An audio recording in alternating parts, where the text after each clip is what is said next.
चलिए बैठ जाइए सभी लोग।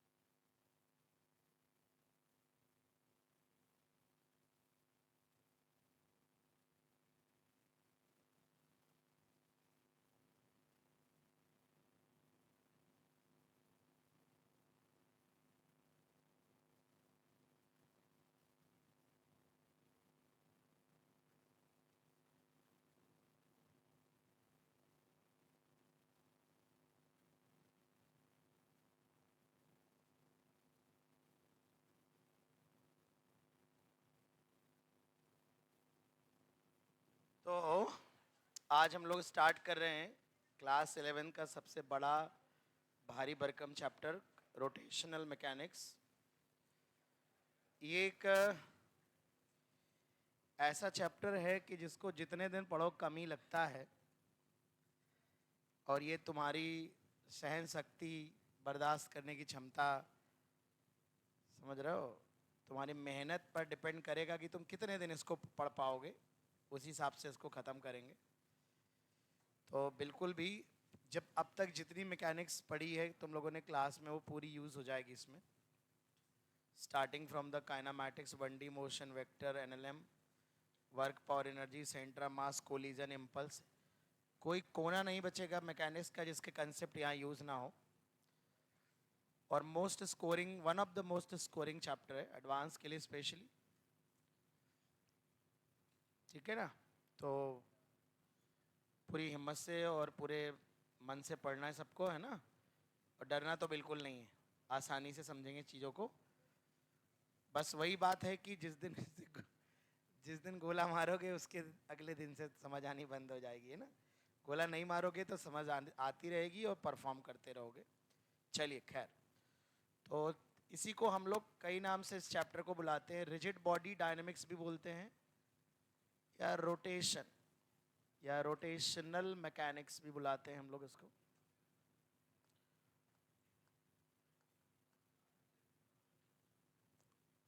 आरबीडी के नाम से भी जानते हैं हम लोग, रिजिड बॉडी डायनेमिक्स। बिल्कुल भी बात नहीं। तो रिजिड बॉडी डायनेमिक्स भी हम बोलते हैं इसको, आरबीडी। तो सबसे पहले तो इस चैप्टर को स्टार्ट करने में सबसे पहला पॉइंट हम इसमें डिस्कस, अभी तक जो हमने फिजिक्स पढ़ी है तुम कह सकते हो वो पार्टिकल मैकेनिक्स है। मैकेनिक्स की अगर बात करें, थर्मल को हटा दें, तो पार्टिकल मैकेनिक्स है। उसमें हमने जो F बराबर ma पढ़ा, या मोमेंटम को मास इनटू वेलोसिटी पढ़ा, हमने सेंटर ऑफ मास में थोड़ा बहुत चर्चा की थी। तो ये सारी पार्टिकल फिजिक्स है। न्यूटन्स लॉ लगाना हो, वर्क एनर्जी थ्योरम लगानी हो, मतलब उन सभी केसेस में हम बॉडी को एक पार्टिकल की तरह मान लिया करते थे। ये एक ऐसा चैप्टर है जहाँ पर हम बॉडी को बॉडी की तरह ही ट्रीट करेंगे।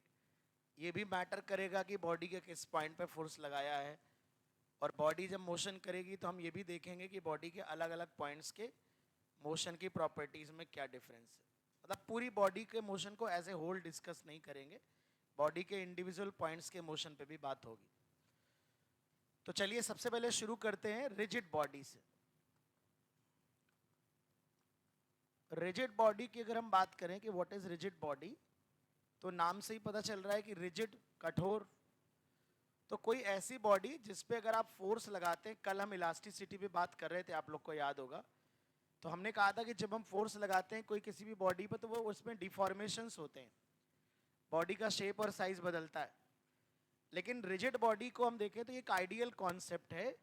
तो एक ऐसी बॉडी जिस पे जब हम फोर्स लगाएंगे तो उसके शेप और साइज में कोई चेंज नहीं आएगा, उसमें कोई डिफॉर्मेशन नहीं होगा, उसकी बॉडी का ना साइज घटेगा ना साइज बढ़ेगा। अगर हम उस पर फोर्स लगाते हैं तो उसके शेप और साइज में कोई चेंज नहीं आएगा। There will be no deformation in the body at all. ठीक है? तो right down one line, this is a body which is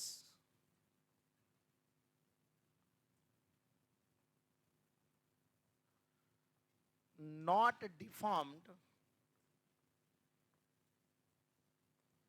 at all when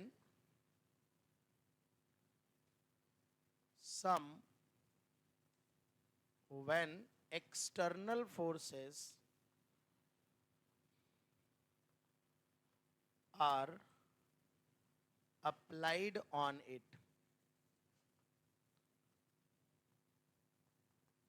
motion के दौरान अगर हमने इस पे एक्सटर्नल फोर्स लगाए हैं, मान लो बेटा ये कोई बॉडी है, this is a rigid body, तो अगर ये रिजिड बॉडी है और हमने इस पे कुछ भी फोर्स लगा दिए F1 F2 और इस बॉडी में मोशन प्रोड्यूस हो रहा है अगर, तो इस बॉडी के शेप और साइज में कोई चेंज नहीं आएगा। हालांकि जैसा कि मैंने कहा कि वैसे तो हमने इलास्टिसिटी में देखा कि हर बॉडी कुछ ना कुछ डिफॉर्म होती है, तो एक कॉन्ट्राडिक्टरी स्टेटमेंट है, बट ठीक है, एक आइडियल कॉन्सेप्ट। ठीक वैसे ही जैसे हम मासलेस स्ट्रिंग मान लेते थे, फ्रिक्शनलेस सरफेस, तो ये मान के चलो कि कुछ ना कुछ बॉडी होती हैं जो बहुत ही कम डिफॉर्म होती होंगी, उन्हें तुम लगभग रिजिड बॉडी आइडियल कॉन्सेप्ट मान सकते हो।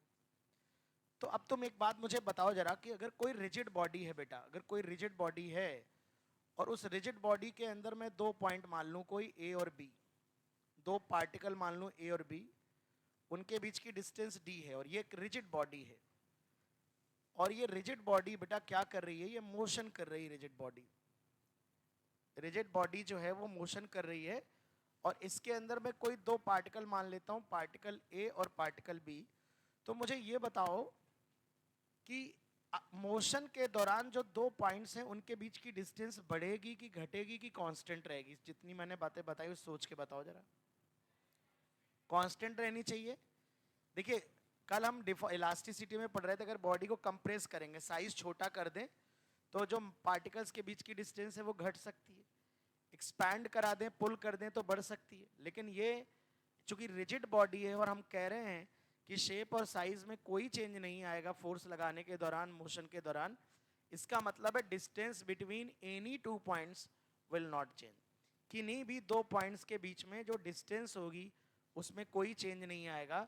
इसका मतलब रिजिड बॉडी कंस्ट्रेंट कह सकते हो तुम कि जो डिस्टेंस होती है वो कांस्टेंट रहने वाली है, distance between any two particles will remain constant, है ना। तो यहां मैं कह सकता हूं कि रिजिड बॉडी में distance between any two particles, distance between any two particles remains constant with time. Constant रहेगा, उसमें कोई चेंज नहीं आएगा, है ना। लिखते चलो बेटा।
आइए, तो अगर हम इस चीज को देखें कि मान लो बेटा ये रिजिड बॉडी है और इसके कोई दो पॉइंट ए हैं और बी दो पॉइंट हैं, इनके बीच की डिस्टेंस डी है।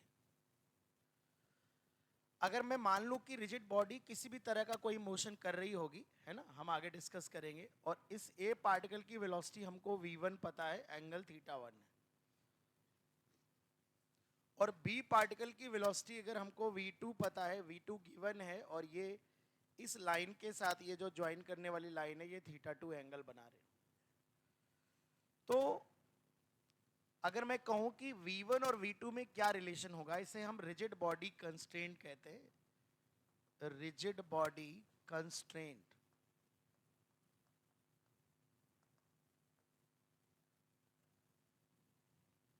तो रिजिड बॉडी कंस्ट्रेंट क्या है कि हमें पता है कि इनकी डिस्टेंस चेंज नहीं होनी है।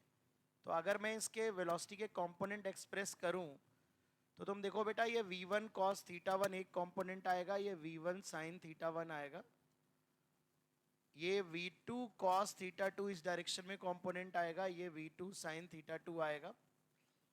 और तुम ये समझ रहे हो कि अगर इनके बीच की डिस्टेंस चेंज नहीं हो रही, तो हम याद करो रिलेटिव वेलोसिटी ऑफ अप्रोच और सेपरेशन में हमने पढ़ा था कि अगर ये डिस्टेंस चेंज नहीं हो रही है तो ये दोनों कॉस वाले कंपोनेंट क्या होने चाहिए, बराबर। तुम ऐसा समझ लो कि अगर ये V2 cos थीटा 2 अगर बड़ा हुआ V1 cos थीटा 1 से, ये ज्यादा तेजी से आगे भागेगा तो बीच का जो सेपरेशन होगा वो क्या होगा, बढ़ेगा। और अगर V1 cos थीटा 1 बड़ा हुआ V2 cos थीटा 2 से, तो बीच का सेपरेशन जो होगा वो कम होगा। बट चूंकि एक रिजिड बॉडी है और रिजिड बॉडी में दो पॉइंट्स के बीच की डिस्टेंस चेंज नहीं होती है, तो हम बड़े आराम से ये बात बोल सकते हैं कि जो V1 cos थीटा 1 होगा वो V2 cos थीटा 2 के क्या होगा, बराबर होगा। यानी किन्हीं भी दो पॉइंट की वेलोसिटी का वो कंपोनेंट जो उनको ज्वाइन करने वाली लाइन के अलोंग होता है वो बराबर होता है ना। इसका मतलब यह है कि D कांस्टेंट तभी हो सकता है, D कांस्टेंट तभी हो सकता है जब V1 cos theta 1 equal to होगा V2 cos थीटा 2। इस इक्वेशन को हम रिजिड बॉडी कंस्ट्रेंट बुलाते हैं। इस पे एक बहुत ही प्यारा सवाल है जो न्यूटन्स लॉज ऑफ मोशन में हमारे असाइनमेंट में हुआ करता था। बहुत सारे सवाल है जो हम कर सकते हैं, जैसे एक रॉड थी बेटा, याद करो, एक रॉड थी और इस रॉड का रिजिड रॉड, अगर मैं बोल दूं कि रिजिड रॉड है और ये थीटा एंगल बना रही है, ये वाला जो पॉइंट है बेटा रॉड का, ये अगर मैं कह दूं कि V1 वेलोसिटी से आगे जा रहा है और ऑफ कोर्स ये रॉड ऐसे फिसल रही होगी, तो ये वाला पॉइंट जो होगा वो नीचे फिसल के आ रहा होगा V2 वेलोसिटी से, और V1 V2 में हमें रिलेशन लिखना है थीटा के टर्म में। बहुत ध्यान से समझना, बहुत ध्यान से। इस सवाल को करने के कई तरीके होते हैं, काइनेमैटिक्स में भी हम कंस्ट्रेंट से कर सकते हैं इक्वेशन बना के। आगे हम एक मेथड और पढ़ेंगे, instantaneous centre of rotation ICR, उससे भी करेंगे। तो अभी मैं रिजिड बॉडी कंस्ट्रेंट से करके दिखाता हूँ। अब देखो, हमें पता है कि एक रॉड है, रॉड रिजिड है, इसकी लेंथ नहीं चेंज होगी। अगर इसकी लेंथ चेंज नहीं होगी तो इसका सिंपल सा मतलब है कि इसके एंड पॉइंट्स की वेलोसिटी का, रिजिड बॉडी के अगर दो पॉइंट हमको पता है बेटा, तो उनकी वेलोसिटी के कौन से कंपोनेंट बराबर होंगे, जो उन दो पॉइंट को ज्वाइन करने वाली लाइन के अलोंग होंगे। तो अगर मैं यहाँ पर दिखाऊं कि ये कितना, अगर इस लाइन को देखो, रॉड वाली लाइन को ऐसे कंटिन्यू में बना दूं, तो देखो ये एंगल थीटा होगा। इस V1 के मैं कंपोनेंट करने जा रहा हूँ, आप देखो ध्यान से। तो ये वाला कंपोनेंट होगा V1 cos थीटा और ये वाला कंपोनेंट होगा V1 sin थीटा। सिमिलरली अगर मैं इसके कंपोनेंट करूंगा तो ये 90 माइनस थीटा होगा, तो ये V2 cos 90 माइनस थीटा होगा बेटा, और इधर की तरफ आएगा V2 sin 90 माइनस थीटा। तो अगर मुझे पता है कि रॉड की लेंथ चेंज नहीं हो रही है, तो एक रॉड का ये वाला पॉइंट है एक्सट्रीम पॉइंट, एक रॉड का ये वाला पॉइंट है, इनको ज्वाइन करने वाली लाइन के अलोंग जो वेलोसिटी है वो इक्वल होनी चाहिए। इसका मतलब कौन से कंपोनेंट बताओ बेटा बराबर होने चाहिए, V1 cos theta should be equal to V2 cos 90 minus theta. तो यहाँ पर V1 cos theta equal to V2 sin theta, तो हम यहाँ से V1 by V2 is equal to क्या लिख सकते हैं, tan थीटा। तो अगर हमें थीटा गिवन हो, एक पॉइंट की वेलोसिटी गिवन हो, दूसरे पॉइंट की वेलोसिटी बतानी हो, तो हम बड़े आराम से बता सकते हैं कि दूसरे पॉइंट की वेलोसिटी क्या होगी। तो इसे हम लोग रिजिड बॉडी कंस्ट्रेंट कहते हैं कि अगर कोई रिजिड बॉडी है तो उनके किन्हीं भी दो पॉइंट की रिलेटिव वेलोसिटी ऑफ अप्रोच या सेपरेशन जीरो होगी। बेटा रिलेटिव वेलोसिटी ऑफ अप्रोच क्या बोलते हैं कि उनको ज्वाइन करने वाले लाइन के अलोंग जो रिलेटिव वेलोसिटी होती है उसे रिलेटिव वेलोसिटी ऑफ अप्रोच बोला जाता है, या सेपरेशन। दूर जा रहे होते हैं तो सेपरेशन, पास आ रहे होते हैं तो अप्रोच। लेकिन यहाँ तो ना पास आने चाहिए ना दूर, बीच का सेपरेशन चेंज ही नहीं होना चाहिए। इसका मतलब अलोंग द लाइन जो रिलेटिव वेलोसिटी होगी वो क्या होनी चाहिए, जीरो। और रिलेटिव वेलोसिटी जीरो होने का मतलब क्या है, दोनों की velocity along the line joining क्या होनी चाहिए, सेम होनी चाहिए, इक्वल होनी चाहिए। ये बहुत ही इंपॉर्टेंट और पहला बेसिक पॉइंट है जिस पे आपको सवाल मिलेगा। फटाक से लिखिए, कोई डिस्कशन है, कोई डाउट है तो बताइए मुझे।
डन।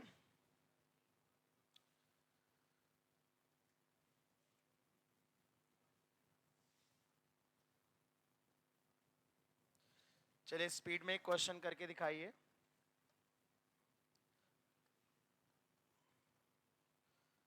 अगर मेरे पास एक रॉड है, ये रैंडम मोशन कुछ भी कर रही है, और रॉड के इस पॉइंट की वेलोसिटी है 10 मीटर पर second, this angle is 37 degree,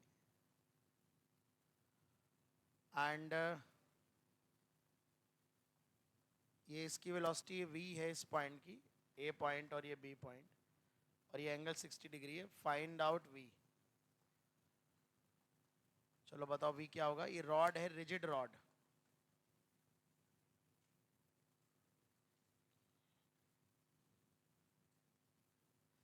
six is the wrong answer, 16 may be the correct।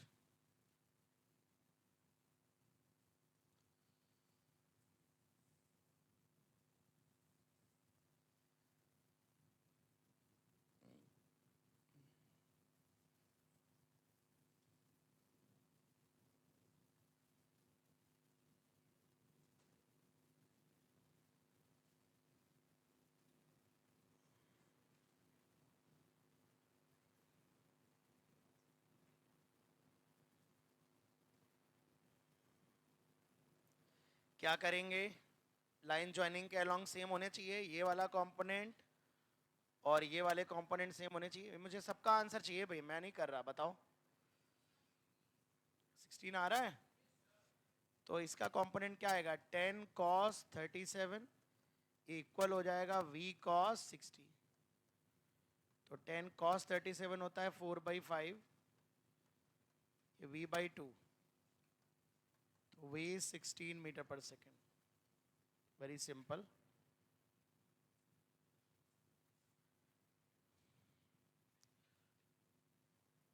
तो ये सिंपल रिजिड बॉडी कंस्ट्रेंट है, इसमें काफी अच्छे अच्छे क्वेश्चन हम कर सकते हैं। तो नेक्स्ट टॉपिक अब हम डिस्कस करेंगे angular velocity of a rigid body.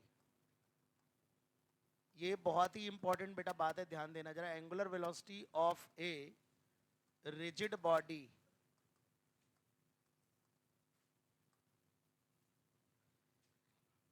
और ये काफी कंफ्यूजिंग भी है, इसको थोड़ा ध्यान से समझना पड़ेगा। रिजिड बॉडी की जो एंगुलर वेलोसिटी होती है वो क्या होती है। तो सबसे पहले अभी हम देखेंगे कि अगर हम कोई भी रिजिड बॉडी अगर मोशन कर रही है, कोई भी रिजिड बॉडी अगर मोशन कर रही है, तो रिजिड बॉडी के किसी भी एक पॉइंट पे बैठकर अगर हम बाकी पॉइंट के मोशन को जज करेंगे तो हम ये पाएंगे कि हमें सर्कुलर मोशन दिखाई पड़ेगा। तुम ऐसे समझ लो कि तुमने अभी ये बात देखी कि कोई भी दो पार्टिकल हैं, उनके बीच की डिस्टेंस कैसी है, कांस्टेंट। ये तो समझ में आ गई ना, दो पॉइंट के बीच की डिस्टेंस कांस्टेंट है। अब सोचो अगर रिजिड बॉडी के किसी एक पॉइंट पर तुम ऑब्जर्वर बन के बैठ जाओगे, तो जिस पॉइंट पर तुम बैठ जाओगे वो काय पे आ जाएगा, रेस्ट पे। तुम्हारे रिस्पेक्ट में वो तो मूव करेगा नहीं। और फिर किसी तुम दूसरे पॉइंट को देख रहे हो, किसी दूसरे पॉइंट को, तो जिस पे तुम बैठे हो वहां से उसकी डिस्टेंस कैसी रहेगी, तो वो अब फिक्स डिस्ट, अगर एक पॉइंट से किसी की डिस्टेंस कांस्टेंट है तो कहाँ मोशन कर सकता है, सिर्फ एक सर्कल में ही तो मोशन कर सकता है। मैं दिखाता हूं कि रिजिड बॉडी की एंगुलर वेलोसिटी का मतलब क्या होता है, बहुत ध्यान समझना। जैसे मान लो बेटा ये हमारे पास कोई रिजिड बॉडी, रैंडम कोई भी रिजिड बॉडी है, ये कोई रिजिड बॉडी है, प्लीज ध्यान दें, ये कोई भी रिजिड बॉडी है। इस रिजिड बॉडी में मैं कोई दो पॉइंट कंसीडर कर रहा हूं। अगेन ये डी डिस्टेंस पे दो पॉइंट, एक पॉइंट बेटा ए कंसीडर कर रहा हूं, एक पॉइंट बी कंसीडर कर रहा हूं। ए पॉइंट की वेलोसिटी में ले रहा हूं v1, सेम थीटा एंगल पे, थीटा 1 पे। और बी पॉइंट की वेलोसिटी कुछ भी ले रहा हूं, ऐसे रटने की जरूरत नहीं, समझने पे फोकस करना थोड़ा। थीटा 2 एंगल पे ले रहा हूं। अब मुझे ये पता करना है, अब मुझे ये पता करना है कि इस रिजिड बॉडी की एंगुलर वेलोसिटी कितनी है। अगर इसमें रोटेशन हो रहा है तो इसकी एंगुलर वेलोसिटी देखते कैसे, बहुत ध्यान समझना। मैं फिर रिपीट कर दूं, रिजिड बॉडी के किसी भी एक पॉइंट पर बैठकर अगर हम बाकी पॉइंट्स को देखें तो बाकी के पॉइंट्स आपको सर्कुलर मोशन करते हुए नजर आएंगे या तो रेस्ट पे नजर आएंगे। ये मैं अभी प्रूफ कर दूंगा थोड़ी देर में। तो अगर आप रिजिड बॉडी के किसी पॉइंट पर ऑब्जर्वर बनकर बैठते हैं और आप बाकी पॉइंट्स को देखते हैं और वो पॉइंट्स आपके चारों तरफ सर्कुलर मोशन करते दिखाई पड़ेंगे, तो जिस ओमेगा से वो सर्कुलर मोशन करते नजर आएंगे वही रिजिड बॉडी की एंगुलर वेलोसिटी होगी। मैं फिर रिपीट कर रहा हूं, रिजिड बॉडी के किसी भी एक पॉइंट के रिस्पेक्ट में बाकी पॉइंट्स का जो मोशन दिखेगा वो मोस्ट ऑफ द केसेस में या तो सर्कुलर मोशन दिखेगा या रेस्ट पे दिखेंगे। तो जो वो सर्कुलर मोशन दिखेगा मोशन, तो इसका मतलब वहां रिजिड बॉडी के पास कोई ना कोई ओमेगा है। तो रिजिड बॉडी के किसी भी पॉइंट के रिस्पेक्ट में रिमेनिंग पार्टिकल जो उसके चारों तरफ होते हैं वो उस पॉइंट के रिस्पेक्ट में जिस ओमेगा से सर्कुलर मोशन परफॉर्म करते हैं उसी ओमेगा को हम रिजिड बॉडी का ओमेगा बोलते हैं। That is called angular velocity of the rigid body. मैं अब ये दिखाने का प्रयास कर रहा हूं कि अगर मैं ए पर बैठ के बी का मोशन देखूंगा तो कैसा दिखेगा, ये मैं आपको एक्सप्लेन करने वाला हूं। अच्छा, मुझे रिलेटिव मोशन का फॉर्मूला बताइए जरा, कि अगर मैं ए पर ऑब्जर्वर बैठ के बैठ गया हूं और मुझे बी की वेलोसिटी ए के रिलेटिव में चाहिए, तो क्या फॉर्मूला पड़ा था, बी की वेलोसिटी माइनस ए की। तो दो बातें याद करो, अगर मैं ए के रिलेटिव में जाऊंगा, ए पर बैठ जाऊंगा ऑब्जर्वर बन के, तो पहले तो मैं ए को काय पे मान लूंगा, रेस्ट पे। फिर ए की वेलोसिटी जब बी में घटा दूंगा तो मुझे बी की वेलोसिटी ए के रिलेटिव में मिल जाएगी।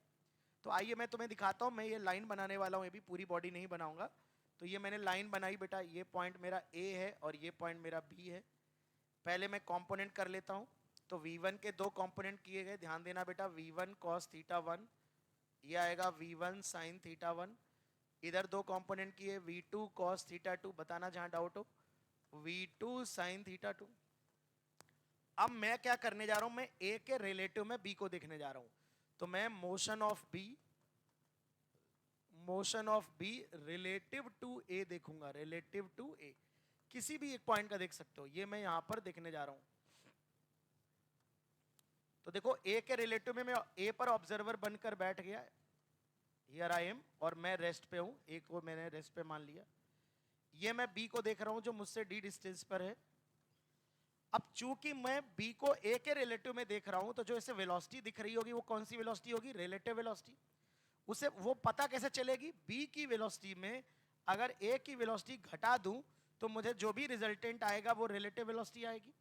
जरा मैं घटा के दिखाता हूं। तो पहले मुझे b की वेक्टर बनाने पड़ेंगे, तो कंपोनेंट बना लेता हूं। तो देखो एक है v2 cos थीटा 2 और एक है v2 sin थीटा 2। b के वेक्टर ये हो गए, a के वेक्टर घटाने होंगे। तो बताओ जब हम वेक्टर घटाते थे तो क्या पलट पलट के जोड़ते थे? तो बताओ ये जो cos वाला घटेगा वो ऐसे बाहर जाएगा कि अंदर आ जाएगा? घटने के बाद अंदर आ जाएगा, ऐसे आ जाएगा v1 cos थीटा 1। ये जब घटेगा तो बताओ ये ऐसे नीचे रहेगा कि उधर ऊपर की तरफ चला जाएगा? इधर चला जाएगा ना, तो ये इसी डायरेक्शन में, तो सेम डायरेक्शन में चला जाएगा। तो बताओ इसके साथ क्या हो जाएगा, जुड़ जाएगा। तो v1 sin थे, रट्टा मत मारना कि जुड़ ही जाएगा, क्या पता अगर ये कंपोनेंट भी इधर होता तो घटाते समय अपोजिट आ जाता कि नहीं, रटा नहीं जा सकता। आप ध्यान समझिए।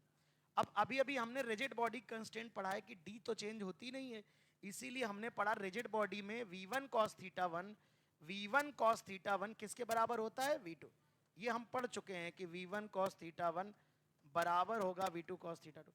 तो मुझे बताओ कि ये वाला कंपोनेंट क्या इस कंपोनेंट को कैंसिल आउट कर देगा? इसका मतलब जब a पर बैठकर ऑब्जर्वर b को देखना स्टार्ट करता है, a पर बैठा बंदा जब b को देखना स्टार्ट करता है तो b की वेलोसिटी इस लाइन के अलोंग कोई वेलोसिटी दिख रही है क्या? नहीं दिख रही है, क्योंकि ये दोनों कंपोनेंट एक दूसरे को क्या कर दे रहे हैं, कैंसिल आउट कर दे रहे हैं। केवल कौन सी वेलोसिटी दिख रही है, तो b की वेलोसिटी जो a के रिलेटिव में दिख रही है वो इस लाइन के बताओ कैसी दिख रही है, परपेंडिकुलर, जिसकी वैल्यू फिलहाल होगी v1 sin theta 1 plus v2। तो यहां पर जो वेलोसिटी ऑफ b a के रिस्पेक्ट में दिख रही है वो परपेंडिकुलर दिख रही है और उसकी वैल्यू दिख रही है v1 sin theta 1 plus v2 sin theta 2। इसे रटा ना जाए, और ये बीच की डिस्टेंस क्या है, d। तो सोचो ये ऑब्जर्वर क्या महसूस करेगा कि मैं रुका हुआ हूं और ये पार्टिकल मेरे चारों तरफ कैसा मोशन कर रहा है बेटा, एक सर्कुलर मोशन कर रहा है। कितनी रेडियस में, d रेडियस में। आप देखो सर्कुलर मोशन में क्या होता है, सेंटर रेस्ट पे होता है, उसके चारों तरफ एक पार्टिकल होता है जो से फिक्स डिस्टेंस पर होता है, r रेडियस पर, और v वेलोसिटी से मोशन कर रहा होता है। तो याद है v बराबर r ओमेगा, याद है v बराबर r ओमेगा।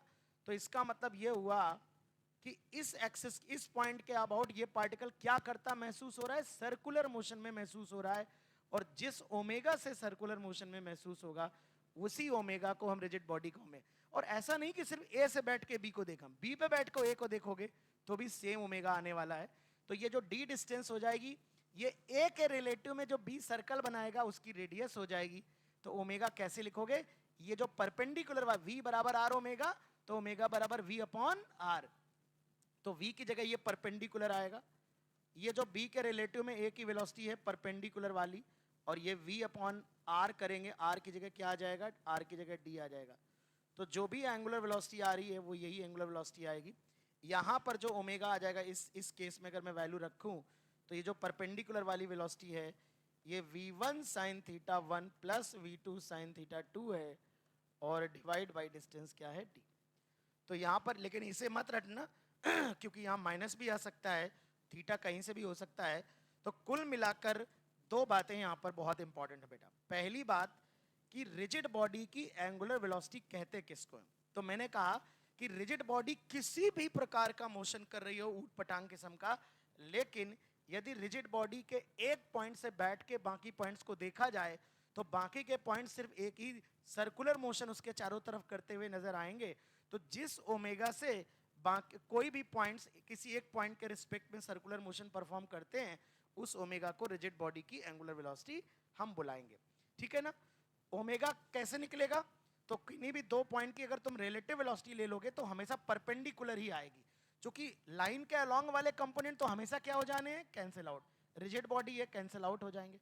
तो जो भी रिलेटिव वेलोसिटी निकालोगे दो पॉइंट्स की, perpendicular to the line joining them, उन दोनों को ज्वाइन करने वाली लाइन के परपेंडिकुलर जो रिलेटिव वेलोसिटी आएगी, velocity of B with respect to A का परपेंडिकुलर कंपोनेंट डिवाइड बाई उनके बीच की जो डिस्टेंस है वो रेडियस बन जाएगी।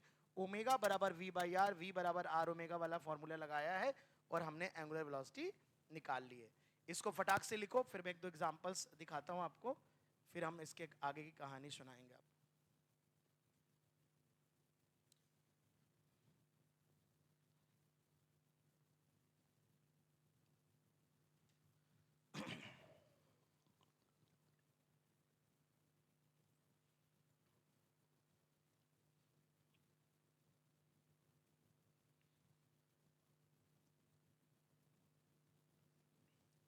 मैं ढेरों सवाल डिस्कस करूंगा, बहुत सारे क्वेश्चन से आपकी कॉन्सेप्ट की क्लैरिटी अच्छे से बनती जाएगी, इसलिए आप इसको अच्छे से फोकस्ड होकर पढ़ेंगे।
तो दो लाइनें लिख लो, इसमें मैं बोल देता हूं।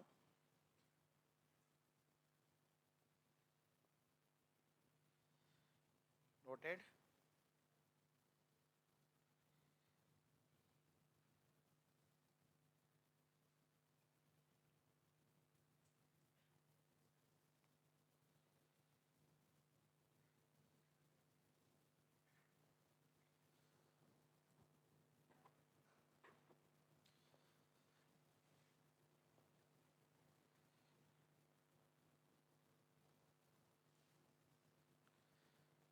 बोलो, लिखो बेटा, if we observe motion of particles of the rigid body, if we observe motion of particles of the rigid body, motion of particles of rigid body with respect to any one particle of the rigid body, with respect to any one particle of the rigid body,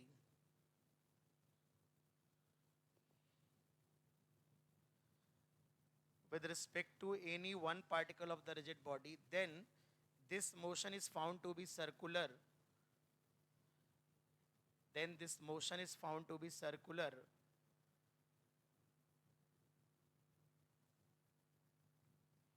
Then this motion is found to be circular with some angular velocity. Then this motion is found to be circular with some angular velocity. Then this motion is found to be circular with some angular velocity. Full stop. This angular velocity is called angular velocity of rigid body. Yeah, this is called angular velocity of rigid body. This angular velocity is called angular velocity of rigid body, or you can simply write this is called angular velocity of rigid body. Whatever you want, जो भी आपको लिखना हो लिख लीजिए.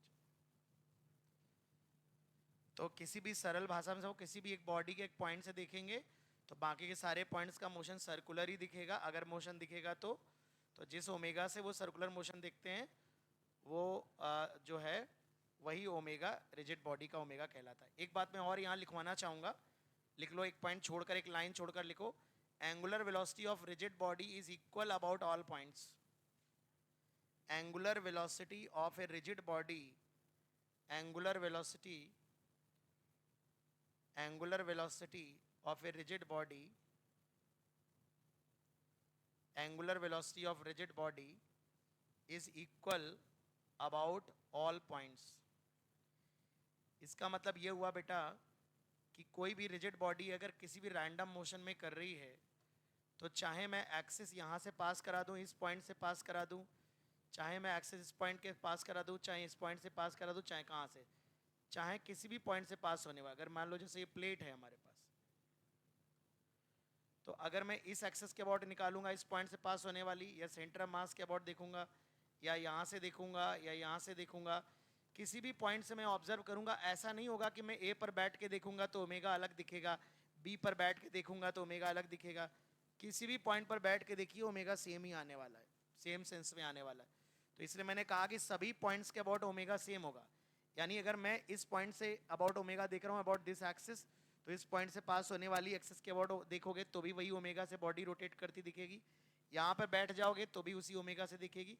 तो rigid body का omega सभी पॉइंट्स पर बैठकर अगर देखोगे तो सेम ओमेगा से ही मोशन दिखेगा. एक सिंपल एग्जांपल से व्यवहारिक नज़र से समझ सकते हो. मान लो बेटा ये हमारे पास एक रेक्टेंगुलर प्लेट थी, रिजिड बॉडी थी.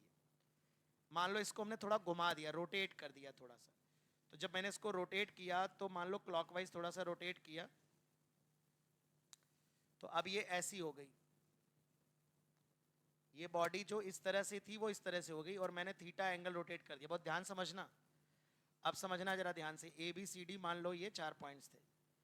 अगर मैं एक ऑब्जर्वर ए पे बिठाऊं, ए पर एक ऑब्जर्वर बैठा है और वो बी को देख रहा था, तो पहले वो देख रहा था कि ए से बी बिल्कुल सामने, बी उसके सामने लाई कर रहा था. अब उसने देखा कि ए से बी को ज्वाइन करने वाली line theta angle clockwise rotate कर गई. यही तो महसूस करेगा, ए पहले बी सामने था, बी थीटा एंगल ऐसे घूम गया. और बी सोचो बी सी को देख रहा था, तो बिल्कुल बी सी वाली लाइन इसको वर्टिकल दिख रही थी, ऐसी दिख रही थी, ऐसी. तो बी पे बैठा इंसान जब सी को देखेगा तो वो भी यही महसूस करेगा कि देखो थीटा एंगल घूम गई है. देख रहे हो, सेम एंगुलर डिस्प्लेसमेंट महसूस होगा चाहे आप ए पे बैठ के देख लो. अगर आप सी पे बैठा हुआ इंसान जो डी को देख रहा था वो उसको एकदम लेफ्ट में नजर आ रहा था, लेकिन अब आप देखो उसको ऐसा महसूस होगा कि ये भी जो डी वाला पॉइंट है वो थीटा क्लॉकवाइज, क्योंकि सेम एंगल ही तो घूमेगा. ये वाली डायमेंशन भी जो डी अपने ठीक ऊपर देख रहा था, इसको भी ऐसे लगेगा कि ए थीटा एंगल से घूम गया। कहीं से भी बैठ के देखो, और ऐसा ही नहीं कि ए बी को देखेगा, बी भी अगर ए को देख रहा था तो देखो, बी अगर ए को देखेगा ऐसे समझो, तो बी को ए यहां पर कहीं सामने दिख रहा होगा, और ये ए ऐसे थीटा एंगल क्लॉकवाइज दिखेगा, इसको भी थीटा क्लॉकवाइज दिख रहा है, इसको भी ऐसे देखो, इधर से देखोगे तो लगेगा ऐसे रोटेशन हुआ है, और इधर से देखोगे लगेगा ऐसे, बात वही है, क्लॉकवाइज रोटेशन ही हुआ है। तो कहने का यही मतलब है, चाहे ए पे बैठ के देखो चाहे बी पे बैठ के देखो, सभी पॉइंट्स के अबाउट जो ओमेगा होता है वो सेम होता है। तो अगर कोई रिजिड बॉडी होगी तो अगर इसके अबाउट ओमेगा होगा तो इसके अबाउट भी ओमेगा ही होगा, इसके अबाउट ओमेगा भी होगा, इसके अबाउट भी ओमेगा ही होगा। किसी भी पॉइंट से पास होने वाली जो पैरेलल एक्सेस होती है उनके अबाउट ओमेगा रिजिड बॉडी का सेम होता है, ठीक है ना, पॉइंट पे डिपेंड नहीं करता। इसीलिए सवाल में कभी ये नहीं बताया जाता है कि रिजिड बॉडी की एंगुलर वेलोसिटी इस पॉइंट के अबाउट इतनी है, ऐसा नहीं बताया जाता, सीधे बताया जाता है कि रिजिड बॉडी की जो एंगुलर वेलोसिटी है वो 2 रेडियन पर सेकेंड है। इट इज अंडरस्टूड कि वो सभी पॉइंट के अबाउट सेम होगी, ठीक है। तो कुछ फोटोज बना लो फटाक से, फिर हम लोग आगे बढ़ेंगे और एक दो कैलकुलेशन करेंगे इस पे हम, ऑफ कोर्स पहले ये वाली पॉइंट भी लिख, तो जो मैंने बोला था वो लिख लिया होगा ना, ठीक। तो एक चाहो तो ये डायग्राम बना लो, ये 2 डायग्राम बना लो, सफिशिएंट है।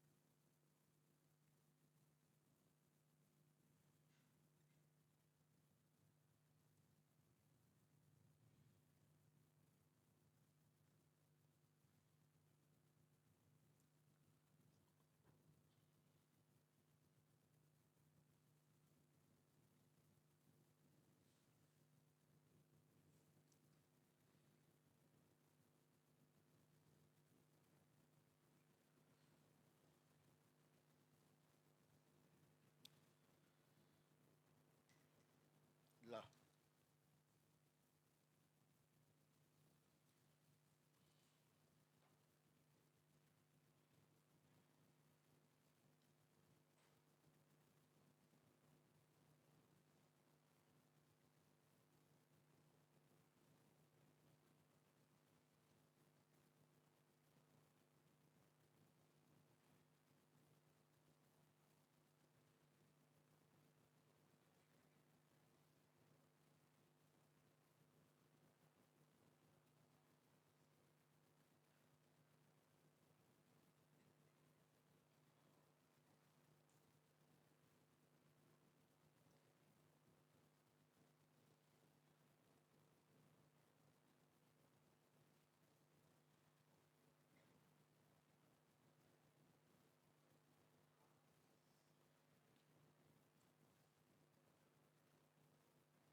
एक दो क्वेश्चन करते हैं।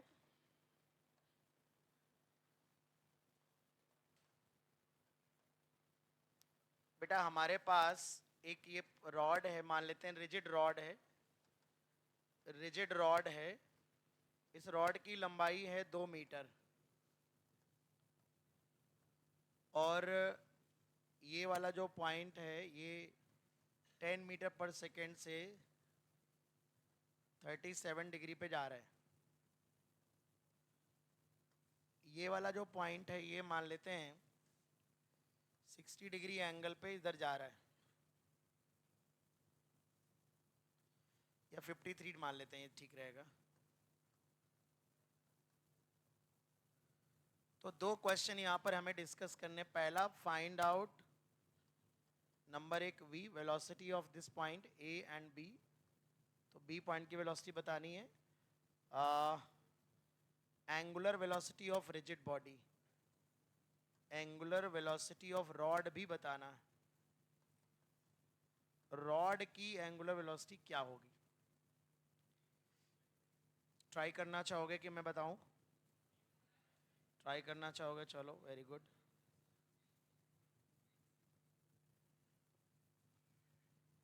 देखो v तो निकाल लोगे, वो तो मुझे पता है, I am more interested in omega.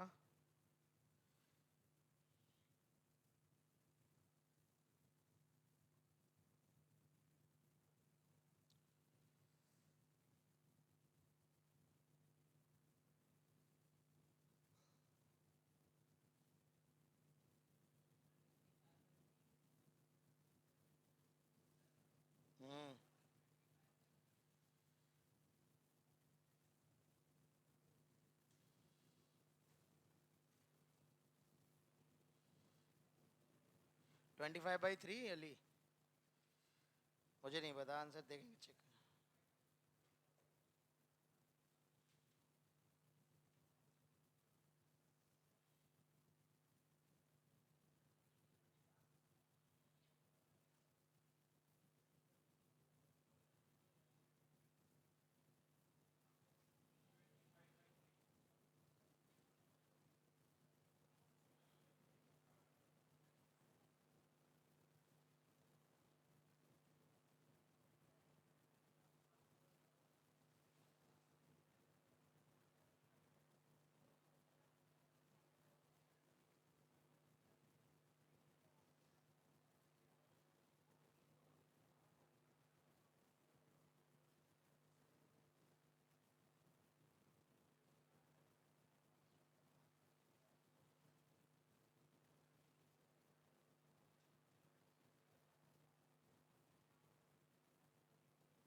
आइए लेट्स सी बेटा, काफ़ी टाइम हो गया, तो सबसे पहले तो हम इसके दो कंपोनेंट करते हैं। तो ये देखो, ये 10 cos 37, 10 cos 37 क्या होगा, 6 होगा, cos 37 नहीं 8, 4/5 होता है ना, और ये होगा 10 sin 37, ये 6 होगा, ये है v cos 53, this is 3v/5, v sin 53, this is 4v/5। अब समझना, तो पहले तो ये दोनों इक्वल करके v निकाल लेते हैं। तो देखो 8 इक्वल होना चाहिए 3v/5 के, तो यहां से v निकाला होगा तुम लोगों ने 40/3, पहले तो v निकाला होगा, बोलो।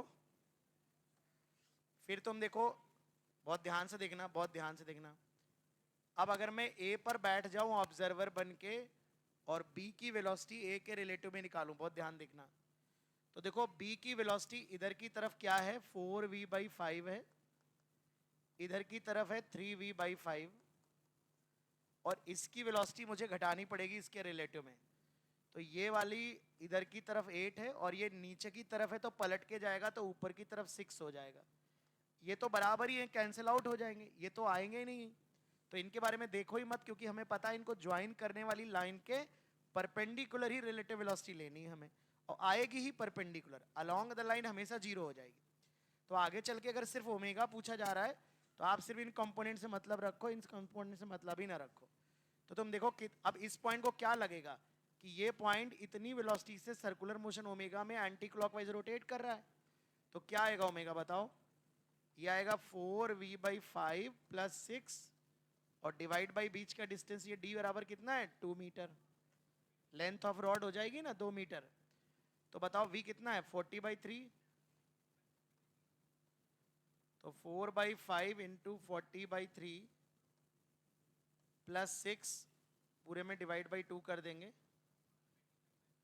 तो क्या आएगा, ये आ जाएगा 8, 32 32 32 बटे 3, 18 32 कितना होता है यार, 50, तो 25/2 3 आ जाएगा, कि बाई 2 भी है ना, तो 25/3 रेडियन पर सेकेंड, ये हमारा आंसर। बताओ कितने लोगों का सही हो रहा है, काफ़ी लोगों का सही है, बहुत अच्छी बात है।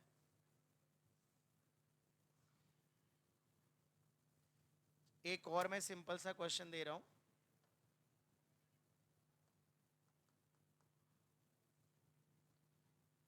चलो देखो, इस बार थोड़ा सा कहानी में ट्विस्ट कर रहा हूं मैं, थोड़ा हल्का सा चेंज कर रहा हूं। एक डिस्क है, डिस्क का डायमीटर डी है, डिस्क का डायमीटर डी है, ये वाला पॉइंट ये 60 डिग्री एंगल है, और ये वाला पॉइंट 2v0 वेलोसिटी से मूव कर रहा है, ये वाला पॉइंट इधर मूव कर रहा है, ये इसकी वेलोसिटी अननोन है हमारे लिए, मान लेते हैं v1 है, and this angle is 30 degree. ये डायमीटर के एक्सट्रीम पॉइंट, ये रिजिड डिस्क है, एक डिस्क है और रिजिड है, रिजिड बॉडी। तो फाइंड आउट नंबर एक v1। अच्छा, जब तक v1 निकालोगे नहीं तब तक ओमेगा निकलेगा भी नहीं। नंबर दो omega, omega of rigid body.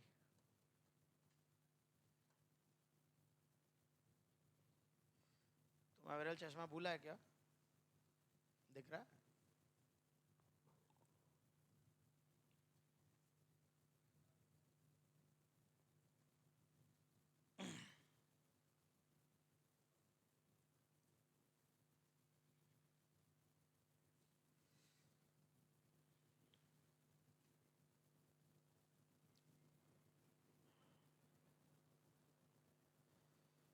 हाँ, उत्क Aditya 5v0 by √3, √3d। Let's see, देखते हैं। अली बताओ बेटा।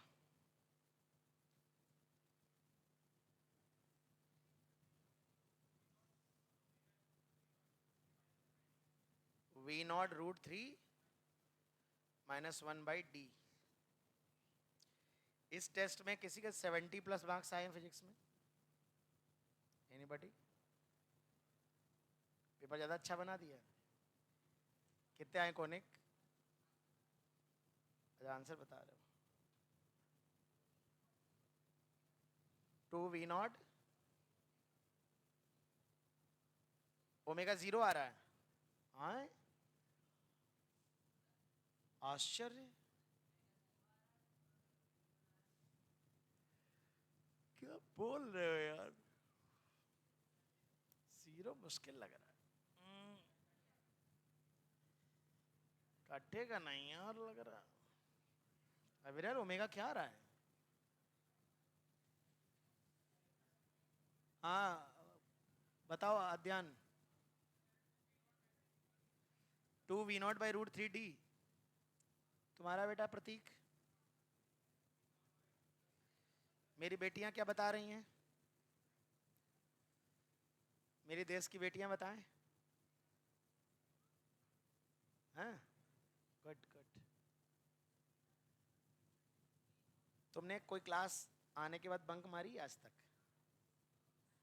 बहुत सारी। तुम मुझे हमेशा क्लास में दिखते हो वैसे। हाँ, गुड गुड, जिम्मेदार व्यक्ति। बाकी तो सब ये भी रेगुलर आती है, बस ये रिलैक्स होकर बैठेगी। नहीं नहीं, ज़्यादा तनाव नहीं लेना पढ़ाई वढ़ाई में। हाँ, ट्राई कर लिया सबने? कुछ नहीं, कोई चेंज नहीं है। अरे जेके, कैसे हो? ठीक हो? कहाँ थे इतने दिन यार, तुम्हारी याद में हम देखो दुबले हो गए। पेपर चल रहे थे? अच्छा, ऐसे छोड़ के मत जाया करो इतने इतने दिन मुझे यार, है दुबला जाते हैं। पेपर पेपर तो चलते ही रहते हैं यार, क्लास नहीं बंक करी जाती पेपर के।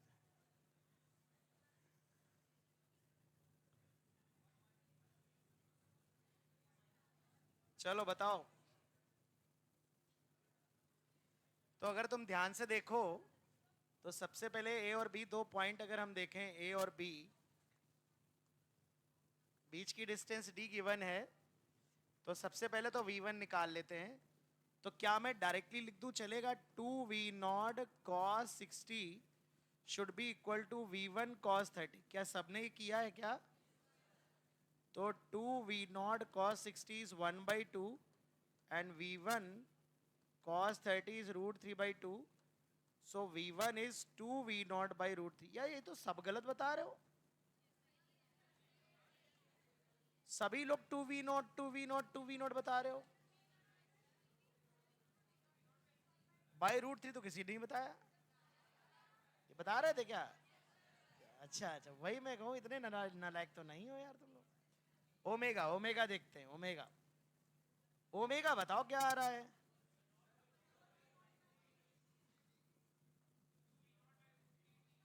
To v naught √3d। ये मुझे सरासर गलत लग रहा है। आइए प्लीज प्लीज, मैं देखता हूं। मेरे प्यारे देशवासियों, देखो, मुझे परपेंडिकुलर वालों से मतलब है, ध्यान ध्यान देना। ये वाला परपेंडिकुलर क्या आएगा? 2v0 sin 60, और ये वाला आएगा v1 sin 30। बोलो। अच्छा बताओ, दोनों सेम डायरेक्शन में है कि नहीं? तो जब पलट के दोगे तो घटेंगे कि जुड़ेंगे? पलट के। दोनों ऊपर है। जब वेक्टर रिलेटिव वेलोसिटी में घटाते हो ना, तो ऐसे पलट के आ जाएगा।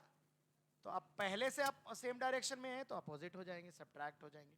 पिछले सवाल में जुड़ रहे थे, देखा था ना, पहले अपोजिट थे तो पलटने पे सेम डायरेक्शन में आ जा रहे हैं। तो जब मैं इसके रिलेटिव में ए पर बैठ के देखूंगा बी को, तो ये v1 sin 30 ऐसे आ रहा है। तो v1/2, बेटा v1/2, देखो v1/2 हो जाएगा ना ये, v1/2। तो देखो v1/2 कितना हो जाएगा? v0/√3। और ये 2v0 sin 60, ये पलट के अपोजिट आ जाएगा 2v0 sin 60। So it is √3/2, it is √3v0। तो अब इसमें से ये घट जाएगा, तो जब घटेगा तो ये √3 माइनस 1/√3 इंटू v0।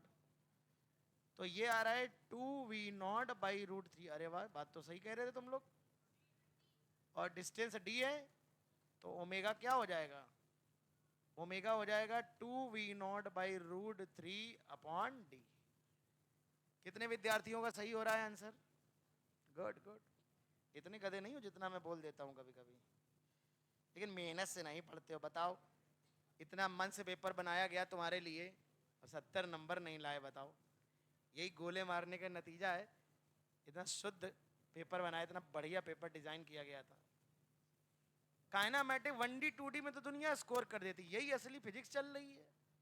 इसमें स्कोर नहीं करोगे, rotation, center of mass, work पर energy, thermal physics, SHM, gravitation, यही तो असली 1D 2D में क्या हो जाएगा? 1D 2D से कोई सवाल ववाल थोड़े नहीं जाता, बहुत आता। वो तो 9वीं क्लास से बच्चे पढ़ते रहते हैं, है ना। चलो, तो ये बात आई थिंक ओके हो गया मामला। ओमेगा निकाल लोगे तुम लोग? हाँ, एक और सवाल दें कि कर लोगे? एक और दे दें? जल्दी करना, अच्छा टाइम ना लगाना।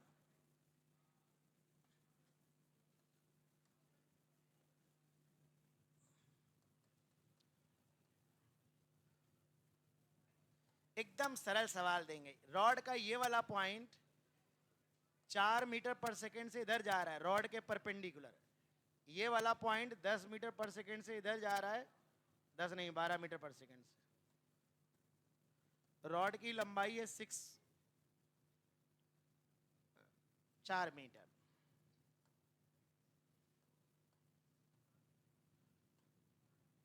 Find out angular velocity of rod. इसको ना कर पाए तो फिर क्या करोगे बताओ? और इसको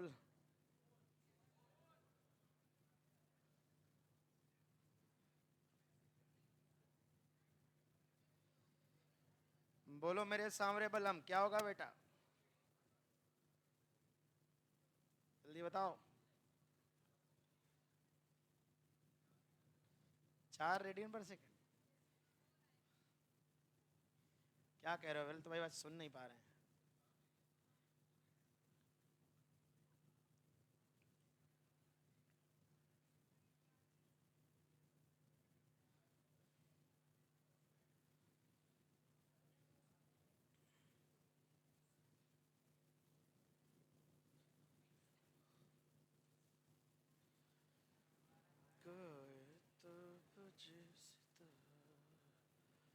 मन में प्यार भरा,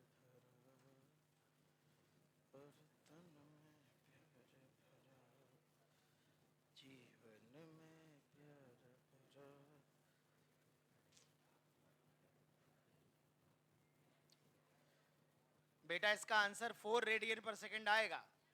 देखो यहाँ कंपोनेंट करने की जरूरत ही नहीं है, पहले से दोनों वेलोसिटी परपेंडिकुलर दी हैं, तो ये अपोजिट है, बस पलट के देना है बस तुमको। तो एक के रिस्पेक्ट में यहां बैठ गए, मान लो तुम ऑब्जर्वर बन के,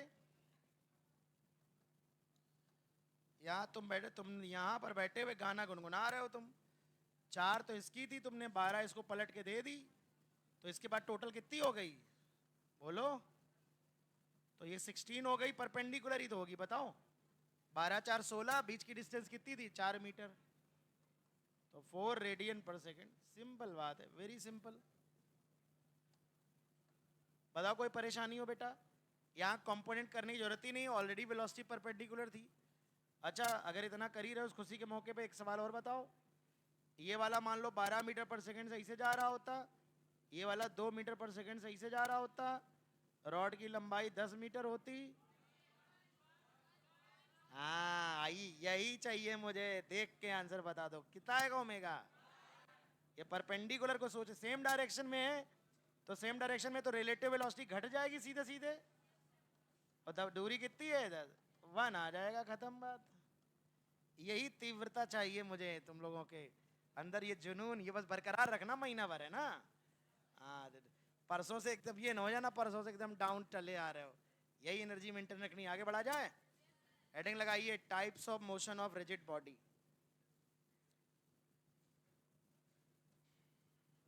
types of motion of rigid body.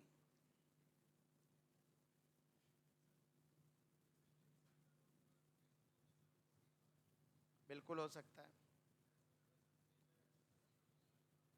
Of course हो सकता है, लेकिन टेस्ट में 90 से नीचे नंबर नहीं आना चाहिए, मार तुमको कंटा लटका देंगे अगली बार, ध्यान रखना।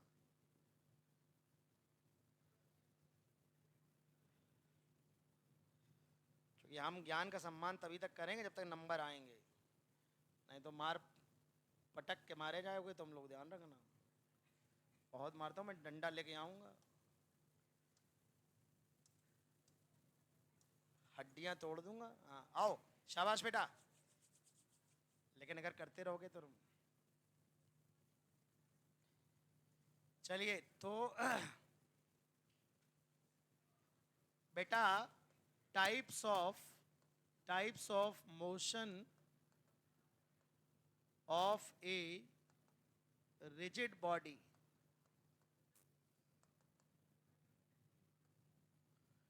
बेटा रिजिड बॉडी के 3 प्रकार के मोशन जनरली डिस्कस किए जाते हैं। एक प्योर ट्रांसलेशन, इसे translatory motion, translational motion, pure translation, translation भी बोलते हैं। दूसरा है प्योर रोटेशन, दूसरा है प्योर रोटेशन, और तीसरा है कंबाइंड मोशन। कंबाइंड मोशन मतलब इसमें हम ट्रांसलेशन और रोटेशन का मिक्सचर कॉम्बिनेशन पढ़ेंगे। तो एक एक करके तीनों मोशन के बारे में हम रोशनी डालेंगे, तीनों पे चर्चा करेंगे। व्हाट इज ट्रांसलेशन, थोड़ा सा बेसिक है, थ्योरी है, थोड़ा अच्छे से समझना, आगे काम आएगा। तो सबसे पहले बेटा बात करते हैं ट्रांसलेटरी मोशन के बारे में, ट्रांसलेशन के बारे में, या प्योर ट्रांसलेशन कह लो, कुछ भी किसी भी नाम से बुला लो। तो व्हाट इज ट्रांसलेटरी मोशन और what is translation of a rigid body?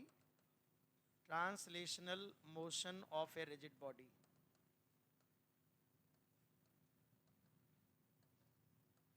किसी भी बॉडी का ट्रांसलेशनल मोशन क्या होता है? What is translation?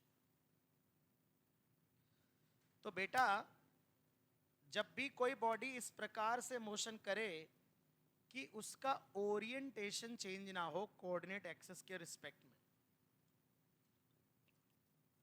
जैसे ये बोतल है बेटा, बोतल हालांकि रिजिड बॉडी नहीं है, मान लो एकदम कठोर है कि नहीं, तुम दबाओगे पर दबेगी नहीं, ठीक? तो ये बोतल अगर मैं मोशन कराऊं चाहे जैसे रास्ते, पहले सबसे पहली तो गलत फहमी, लोगों को लगता है कि ट्रांसलेशन का मतलब स्ट्रेट लाइन मोशन, जो कदापि गलत है। वो भी एक ट्रांसलेशन होता है, लेकिन ट्रांसलेशन का ये कंपलसरी कंडीशन नहीं कि स्ट्रेट लाइन में ही हो। बोतल अभी तुमको कैसी दिख रही? वर्टिकल स्ट्रेट दिख रही है, अब ये बोतल यहां से लेके दिल्ली तक कहीं भी मोशन कर सकती है, लेकिन जब भी देखो ऐसी दिखनी चाहिए। अगर ये ऐसी हो गई रास्ते में कहीं तो रोटेशन आ गया। क्या आ गया? ऐसी हो गई, ओरिएंटेशन चेंज हो गया, रोटेशन आ गया, समझो। अगर ये ऐसी हो गई, रोटेशन आ गया, समझो। लेकिन अगर हर वक्त बोतल तुमको ऐसी दिख रही है तो कैसा मोशन कहलाएगा? ट्रांसलेशन। फॉर एग्जाम्पल, बोतल ऐसे जा रही है, कैसा मोशन है? क्या बोतल का ओरिएंटेशन रास्ते में बदल रहा है क्या? तो बोतल का मोशन कैसा है? पक्की बात? अच्छा बताना, अभी बोतल लहराते हुए जाएगी, ऐसे लहरा के मैं, कौन सा गाना था वो? तो अगर मैं, ये बोतल में बन नहीं रहा, पानी हिल रहा था बोतल का, ठीक। मोबाइल ये वाला महंगा वाला है, सस्ता वाला पकड़ते ही ऑलरेडी टूटा हुआ है, कोई टेंशन नहीं। तो ये जो मेरा मोबाइल आप देख रहे हो, ये इस तरह से मान लो देख रहे हो, तो यदि ये मोबाइल ऐसे लहराते हुए चले, जरा ध्यान देना, ऐसे लहराते हुए मोबाइल जा रहा है, लहराते हुए, देख रहे हो? बोलो बे। ये मोबाइल लहराते हुए चल रहा है, बोर्ड पे चलाते हैं इसको। ये मोबाइल लहराते हुए चल रहा है, चल रहा है ना? ये बताओ, रास्ते में जब भी तुम मोबाइल को देख रहे थे ऐसे ही तो दिख रहा था। क्या मोबाइल ऐसे हुआ था, ऐसे हुआ था, ऐसे हुआ था, ऐसे हुआ था? तो अगर मोबाइल का ओरिएंटेशन चेंज नहीं हो रहा है तो इस मोशन को हम बोलते हैं ट्रांसलेशन। ऐसा नहीं है जैसे तुम जैसे जो लोग भी आरती करते होंगे, थाल मतलब, वैसे तो पुजारी टाइप कोई नहीं है, मैं भी नहीं हूँ, लेकिन जैसे हाथ में थाली लेकर तुम ऐसे मोशन करते हो ना, तो वो थाली जो रहती है वो हॉरिजॉन्टल रहती है। अब पता लगा तुम मूर्ख हो, ऐसे कर दिए तो बात अलग है, लेकिन हम मान के चल रहे हैं कि थाली जो है हॉरिजॉन्टल है। तो सोचो, एक हाथ में तुम्हारे थाली है और तुम उससे भले उसको सर्कल में घुमा रहे हो, ऐसे मोशन कर रहे हो, लेकिन जो थाल है तुम्हारा वो ऑलवेज हॉरिजॉन्टल है बेटा, उसका ओरिएंटेशन बदल। तो भले उसको सर्कल में क्यों ना घुमाया जाए, पर उसे रोटेशनल मोशन नहीं बुलाते। जैसे याद करो, वो आसमानी झूले हुआ करते थे, अभी भी हैं। अच्छा, हम एक ही बार बैठे थे, बचपन की बात है, वही बहुत जमाना हो गया है ना? तो तो उस समय क्या था, एक ही बार अपने जीवन काल में बैठे हैं। तो हमारी कज़न एक थी, वो बहादुर टाइप कज़न थी हमारी, तो वो अपने साथ ले गई थी हमारी दीदी। तो वो, उनको शौक था झूले का, तो उन्होंने अपने साथ बिठा लिया। अरे बोले बैठ जाओ बेटा, कुछ नहीं होगा, ये होगा। वो झूला बहुत जब चढ़ रहा था तो मुझे बहुत अच्छा लग रहा था, लेकिन भाई साहब जब वो उतर रहा था ना, तो मेरे पेट में जो गुड़गुड़ हो रहा था, वो उतरते समय मुझे आज भी याद है, बहुत समय हो गया होगा, मैं मेरे हिसाब से आज 7-8 साल का रहा। तो मतलब तुम थे भी नहीं तब की बात होगी ये, तो ये समझ लो इतने पहले की बात, लेकिन मुझे वो गुड़गुड़ाहट की फीलिंग आज भी है। तो मुद्दे की बात ये है कि वो जो, याद करो, झूले में अगर मैं उस झूले को आराम, जो जिस दो प्रकार के होते हैं, एक तो वो होते हैं जिसमें आप ऐसे नीचे बैठे होते हो, ऊपर जाके टंग जाते हो, उल्टा हो जाते हो, सर नीचे हो जाता है, आजकल नए नए आ गए ना। लेकिन पहले के समय में जो होता था उसमें आप उल्टा नहीं होते थे, उसमें आप हमेशा लटके ही रहते थे। याद करो, याद नहीं कर पा रहे हो यार? तो उसमें क्या होता था, तुम लटके रहते थे, तुम उसमें ऐसे, तुम्हारे पैर नीचे सर ऊपर ऐसे होता था, फिर तुम ऐसे जाते तो भी लटके रहते थे, ऊपर जाते तो भी तुम ऐसे रहते थे। तुम्हारा बॉडी का जो ओरिएंटेशन होता था वो नहीं बदलता था। अब थोड़ा बहुत पेंडुलम की तरह हिलडुल लेते थे, अगर उसको मैं नजरअंदाज कर दूं, पेंडुलम वाला मोशन अगर मैं नजरअंदाज कर दूं, तो तुम्हारी बॉडी का जो ओरिएंटेशन होता था वो नहीं बदलता था। तो वहां पर जो तुम्हारा मोशन है, वो तुम्हारी बॉडी का मोशन कैसा है? ट्रांसलेशन बोलेंगे इसको। बात समझ रहे? कहने का तात्पर्य यह है कि हो सकता है कि बॉडी सर्कल में मोशन कर रही हो, लेकिन अगर बॉडी इस प्रकार से मोशन कर रही है कि बॉडी का ओरिएंटेशन चेंज नहीं हो रहा है, तो उसे हम ट्रांसलेटरी मोशन कहते हैं। ठीक है, चलिए एक एक लाइन करके फटाफट लिख लेते हैं ट्रांसलेशन के बारे में। और भी बहुत सारी बातें हमें ट्रांसलेशन के बारे में करनी है, तो लिखो, मैं बोल देता हूं। पहला पॉइंट लिखो, when a body moves in such a way, when a rigid body move, when A rigid body move in such a way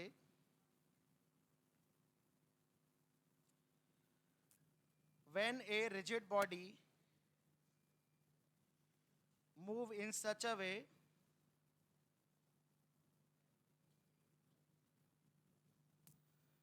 when a rigid body moves move in such a way that its orientation does not change.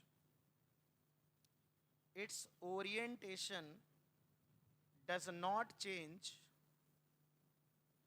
Its orientation does not change.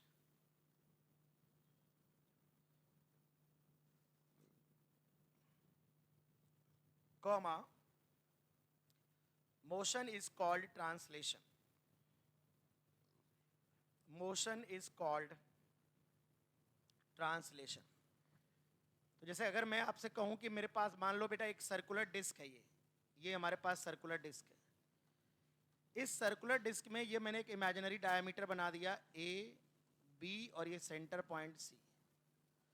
तो हो सकता है बेटा कि ये disc किसी curve path पर जाए, ऐसे जरूरी नहीं कि स्ट्रेट लाइन पर जाए, लेकिन जहां पर भी ये डिस्क दिखे,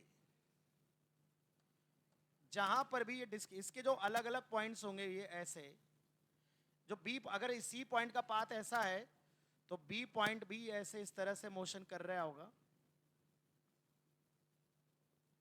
ये ए पॉइंट भी इस तरह से मोशन कर रहा होगा। मतलब अलग अलग पॉइंट्स का जो मोशन होगा, अगर वो ट्रांसलेटरी मोशन कर रही है डिस्क, तो जो पार्टिकल होंगे वो पैरेलल पाथ पे मोशन करते नजर आएंगे। तो किसी भी पॉइंट पर अगर तुम बॉडी बनाओगे बेटा, बॉडी बनाओगे मान लो इस तरह से, तो यहां पर तुम अगर ये लाइन बनाओगे, ये लाइन, तो तुम्हें बी पॉइंट ऐसा दिखेगा, तुम्हें ए पॉइंट ऐसा दिखेगा, तुम्हें सी पॉइंट ऐसा दिखेगा। तो ये जरूरी नहीं, जैसे मैं अपने हाथ को बेटा ध्यान देना, मेरा हाथ देखो ऊपर की तरफ ओरिएंटेशन, ये व्हाइट वाले स्पॉट को ध्यान दो। अगर मैं अपने हाथ को ऐसे कर्व पाथ पर लाऊं, आप मेरी बात समझिए, ऐसे ऐसे करके, फिर मैं ऐसे करके, ये जो व्हाइट वाला स्पॉट बन रहा है ना, ये व्हाइट वाले स्पॉट का जो मोशन है, ये कैसा है? ट्रांसलेटरी मोशन है। ये व्हाइट वाला स्पॉट तुमने देखा ना, ऐसे हो रहा था, ना ऐसे हो रहा था, ना ऐसे हो रहा था, ना ऐसे हो रहा था। तो मेरे कहने का मतलब ये जरूरी नहीं, मैं पूरा फोकस मेरे इस बात पे, ये जरूरी नहीं कि स्ट्रेट लाइन में ही मोशन करे, ये भी है। ये ट्रांसलेशन का स्पेशल केस है, इसे बोलते हैं रेक्टिलिनियर ट्रांसलेशन, जिसमें डायरेक्शन ही चेंज नहीं हो रही। और इस तरह के ट्रांसलेशन को बोलते हैं कर्वी लीनियर ट्रांसलेशन। मैं सिंपल बात यह है कि लोगों को ये लगता है कर्व मोशन हो गया तो ट्रांसलेशन ही नहीं रहा। तो वही मैं आपको बहुत सारे मैंने कर्व मोशन के एग्जांपल दिए आपको, कि कर्व मोशन से मतलब नहीं है, मतलब है कि बॉडी का ओरिएंटेशन चेंज हो रहा है कि नहीं हो रहा है, ठीक है ना। तो जैसे मैंने कहा कि अगर मान लो बेटा हमारे पास एक क्यूब है, बेटा ये हमारे पास एक क्यूब है, और मैं अगर इसमें लाइन ए बी को वर्टिकल बना रहा हूं इनिशियल पोजीशन पे, अब मान लो ये इस तरह से मोशन इस टेढ़े मेढ़े रास्ते पे जा रहा है, पर जहां पर भी ये क्यूब, अगर मैं इस क्यूब को देखूं, जहां पर भी मैं इस क्यूब को देखूं, तो मुझे ये क्यूब जो है वो ऐसा ही दिखना चाहिए, ए ऐसा बी ऐसा। तो ये जो ए बी लाइन अगर वर्टिकल मुझे यहां दिख रही, तो यहां पर भी मुझे वर्टिकल दिखनी चाहिए, वर्टिकल से किसी भी एंगल पे नहीं दिखनी चाहिए, कोई भी इमेजिनरी लाइन। या मैं सी लाइन, बीसी लाइन अगर मेरे पास हॉरिजॉन्टल बीसी, यहां भी हॉरिजॉन्टल है, तो बीसी लाइन यहां भी हॉरिजॉन्टल रहे। तो अगर ये क्यूब जो क्यूब बॉडी थी, ये क्यूबिकल बॉडी या ये बोतल हमारी किसी भी कर्व पाथ पे जा सकती है, ऐसे जा सकती है, ऐसे जा सकती है, ऐसे ऊपर जा सकती है, नीचे जा सकती है, लेकिन ये बोतल हमेशा स्ट्रेट रहे, ऐसे नहीं होनी चाहिए, ऐसे नहीं होनी चाहिए, ऐसे नहीं होनी चाहिए, रोटेशन आ जाएगा। यदि ऐसे मोशन करती रहेगी तो इस तरह के मोशन को हम ट्रांसलेशन कहते हैं। इस तरह के मोशन में जब देखा गया है कि बहुत सारी इंपॉर्टेंट प्रॉपर्टीज निकल के आती हैं। क्या क्या निकल के आती हैं? पार्टिकल्स के जो लोकस ट्रेजेक्टरी बनते हैं वो पैरेलल पाथ में मोशन करते हैं। मतलब अगर सी वाला पॉइंट ऐसे मोशन कर रहा था, तो दूसरा बगल में उसका जो पॉइंट होगा उसी के समानांतर, उसी के पैरेलल मोशन कर रहा होगा। दूसरी बात ये भी देखने में पाया गया है कि अगर मैं यहां पर दिखाऊं, अगर मैं यहां सी पॉइंट का डिस्प्लेसमेंट दिखाऊं, तो सी पॉइंट का डिस्प्लेसमेंट इतना होगा, तो बी पॉइंट का डिस्प्लेसमेंट, ये दोनों इक्वल डिस्प्लेसमेंट होंगे, आप देखोगे। मतलब किन्हीं भी दो पॉइंट के बीच में जितना सी पॉइंट डिस्प्लेस होता है उतना ही बी पॉइंट डिस्प्लेस होता है। इसके अलावा अगर आप किसी भी पॉइंट पर बी पॉइंट की वेलोसिटी जितनी होती है उतनी, भाई डिस्प्लेसमेंट अगर इक्वल है ऑल द टाइम, तो rate of change of displacement भी इक्वल होगा, वेलोसिटी भी इक्वल होगी। तो एट एवरी पॉइंट सभी पॉइंट जो होते हैं वो सेम वेलोसिटी से मोशन करते हुए नजर आते हैं। वेलोसिटी अगर सभी की सेम होगी बेटा, एक टाइम पर हर पॉइंट की वेलोसिटी सेम होती है, हर पॉइंट का एक्सेलेरेशन सेम होता है, हर पॉइंट का डिस्प्लेसमेंट सेम होता है, सारे पार्टिकल पैरेलल रास्तों पर मोशन करते नजर आते हैं। इसके अलावा बॉडी का ओरिएंटेशन चेंज नहीं होता। बॉडी के अंदर कोई भी स्ट्रेट लाइन अगर इमेजिन करोगे तो वो लाइन हमेशा अपनी इनिशियल पोजीशन के पैरेलल नजर आएगी। अगर यहाँ ए बी वर्टिकल है तो यहाँ भी ए बी वर्टिकल होगा, यहाँ भी ए बी वर्टिकल होगा, यहाँ भी ए बी वर्टिकल होगा। तो ए और इस सिचुएशन में जो रिजिड बॉडी का ओमेगा होता है वो क्या होता है? जीरो, क्योंकि रोटेशन है ही नहीं इसमें। जब रोटेशन है ही नहीं तो ओमेगा, देखो समझना, जब हर दो पॉइंट, बेटा मेरी बात समझना, जब हर दो पॉइंट की वेलोसिटी बराबर है, सोचो हर पॉइंट की वेलोसिटी बराबर है, तो किसी भी एक पॉइंट के रिस्पेक्ट में जब दूसरे को देखोगे तो कैसा नजर आएगा? रेस्ट पे। यानी with respect to any one particle remaining all the particle are at rest. किसी भी एक पॉइंट पर बॉडी को बैठकर देखोगे तो बॉडी रेस्ट पर नजर आएगी, कोई सर्कुलर मोशन दिखाई नहीं पड़ेगा। यानी कि ट्रांसलेशन में जो ओमेगा होता है वो जीरो होता है। मैं हमेशा बताता हूं ट्रांसलेटरी मोशन और सर्कुलर मोशन, रोटेशन और सर्कुलर मोशन में अंतर है। सर्कुलर मोशन का तो मतलब होता है कि सर्कल में घुमा दो, आरती तुम्हारी ऐसे मोशन करा दो तुम थाली को, लेकिन थाली हॉरिजॉन्टल रहे तो सर्कुलर मोशन बुला सकते हो कि थाली सर्कल में मोशन कर रही है, but that is the case of curvy linear translation. Translation rotation की जब बात करोगे थाली रोटेट कर रही कि नहीं कर रही, तो हम एंगुलर वेलोसिटी ऑफ द जो भी बोलेंगे उसका ओमेगा जीरो ही होगा, वहां पर कर्वी लिनियर ट्रांसलेशन की कैटेगरी आ जाएगी, ठीक है ना।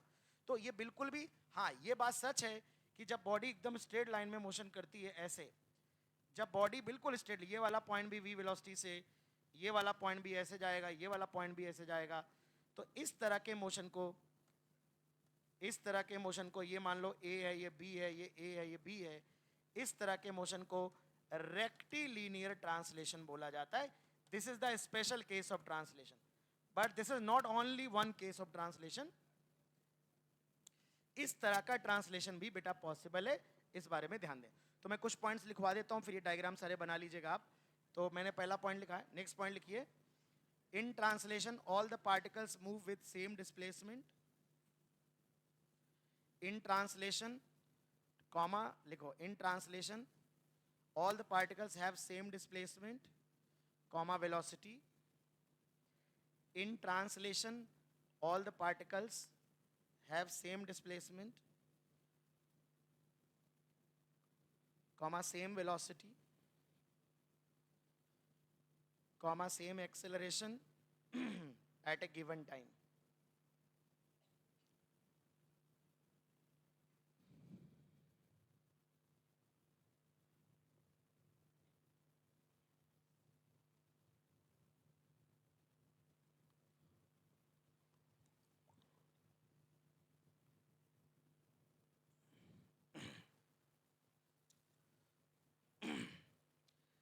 अगला पॉइंट लिखो, any imaginary line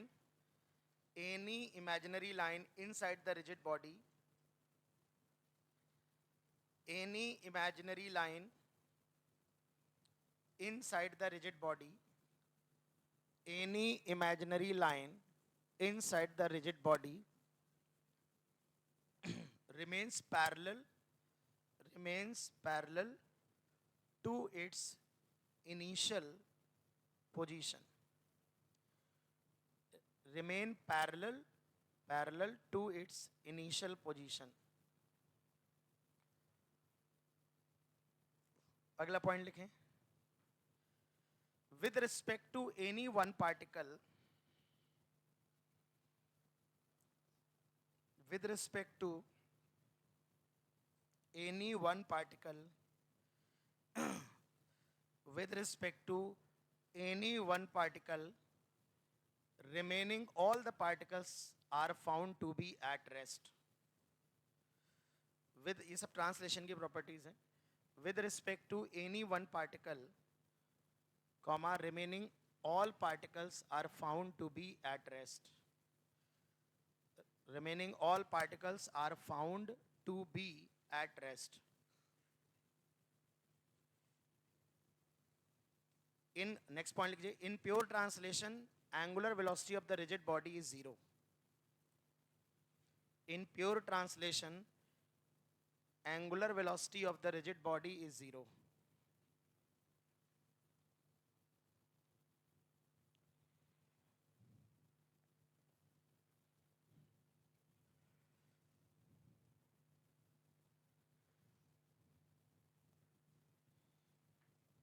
चलो लिख लो, बना लो डायग्राम।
नोटेड बेटा? अब देखो ट्रांसलेशन में हमें ये बात समझ आ गई है कि सभी पॉइंट्स की स्पीड, वेलोसिटी, एक्सेलरेशन, डिस्प्लेसमेंट सब बराबर होते हैं।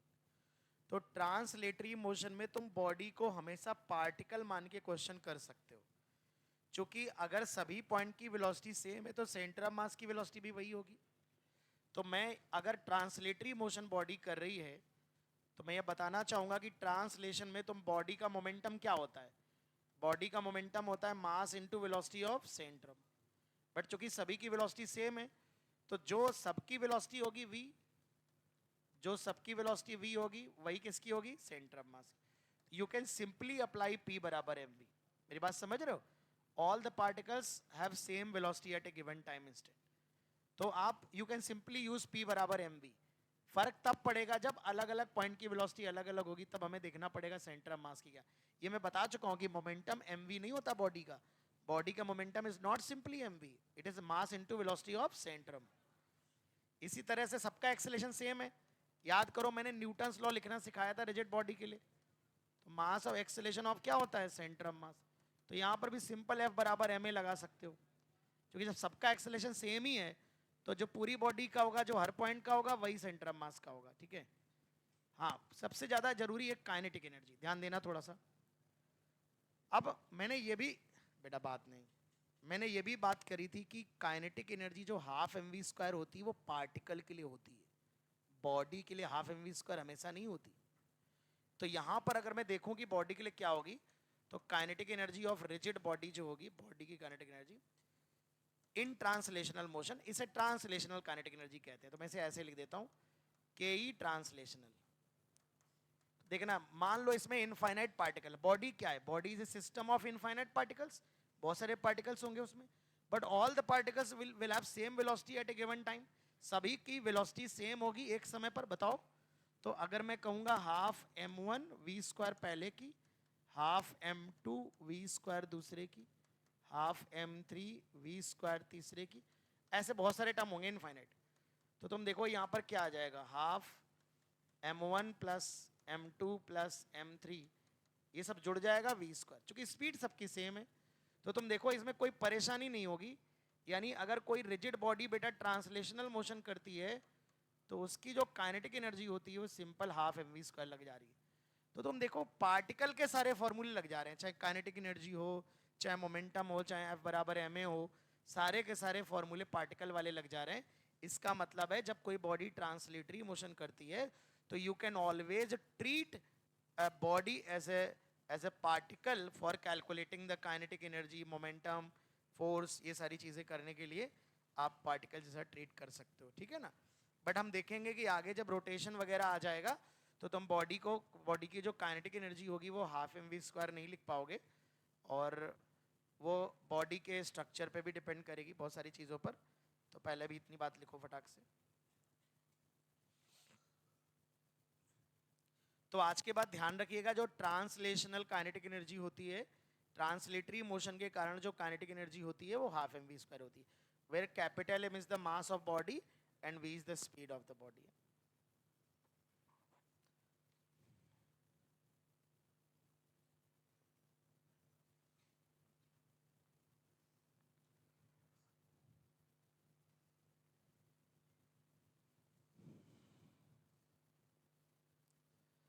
तो सेकेंड मोशन हेडिंग लगाइए pure rotation, pure rotational motion about an axis.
आइए, तो बेटा प्योर रोटेशनल मोशन,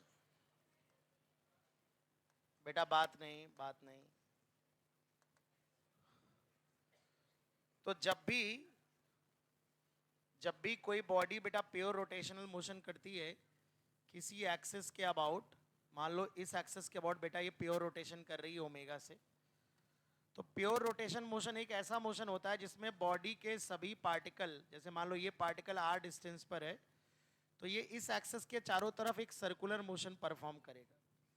ये वाला पार्टिकल बेटा जो मान लो ये इतनी डिस्टेंस पर है r2, ये ऐसे सर्कुलर मोशन परफॉर्म करेगा।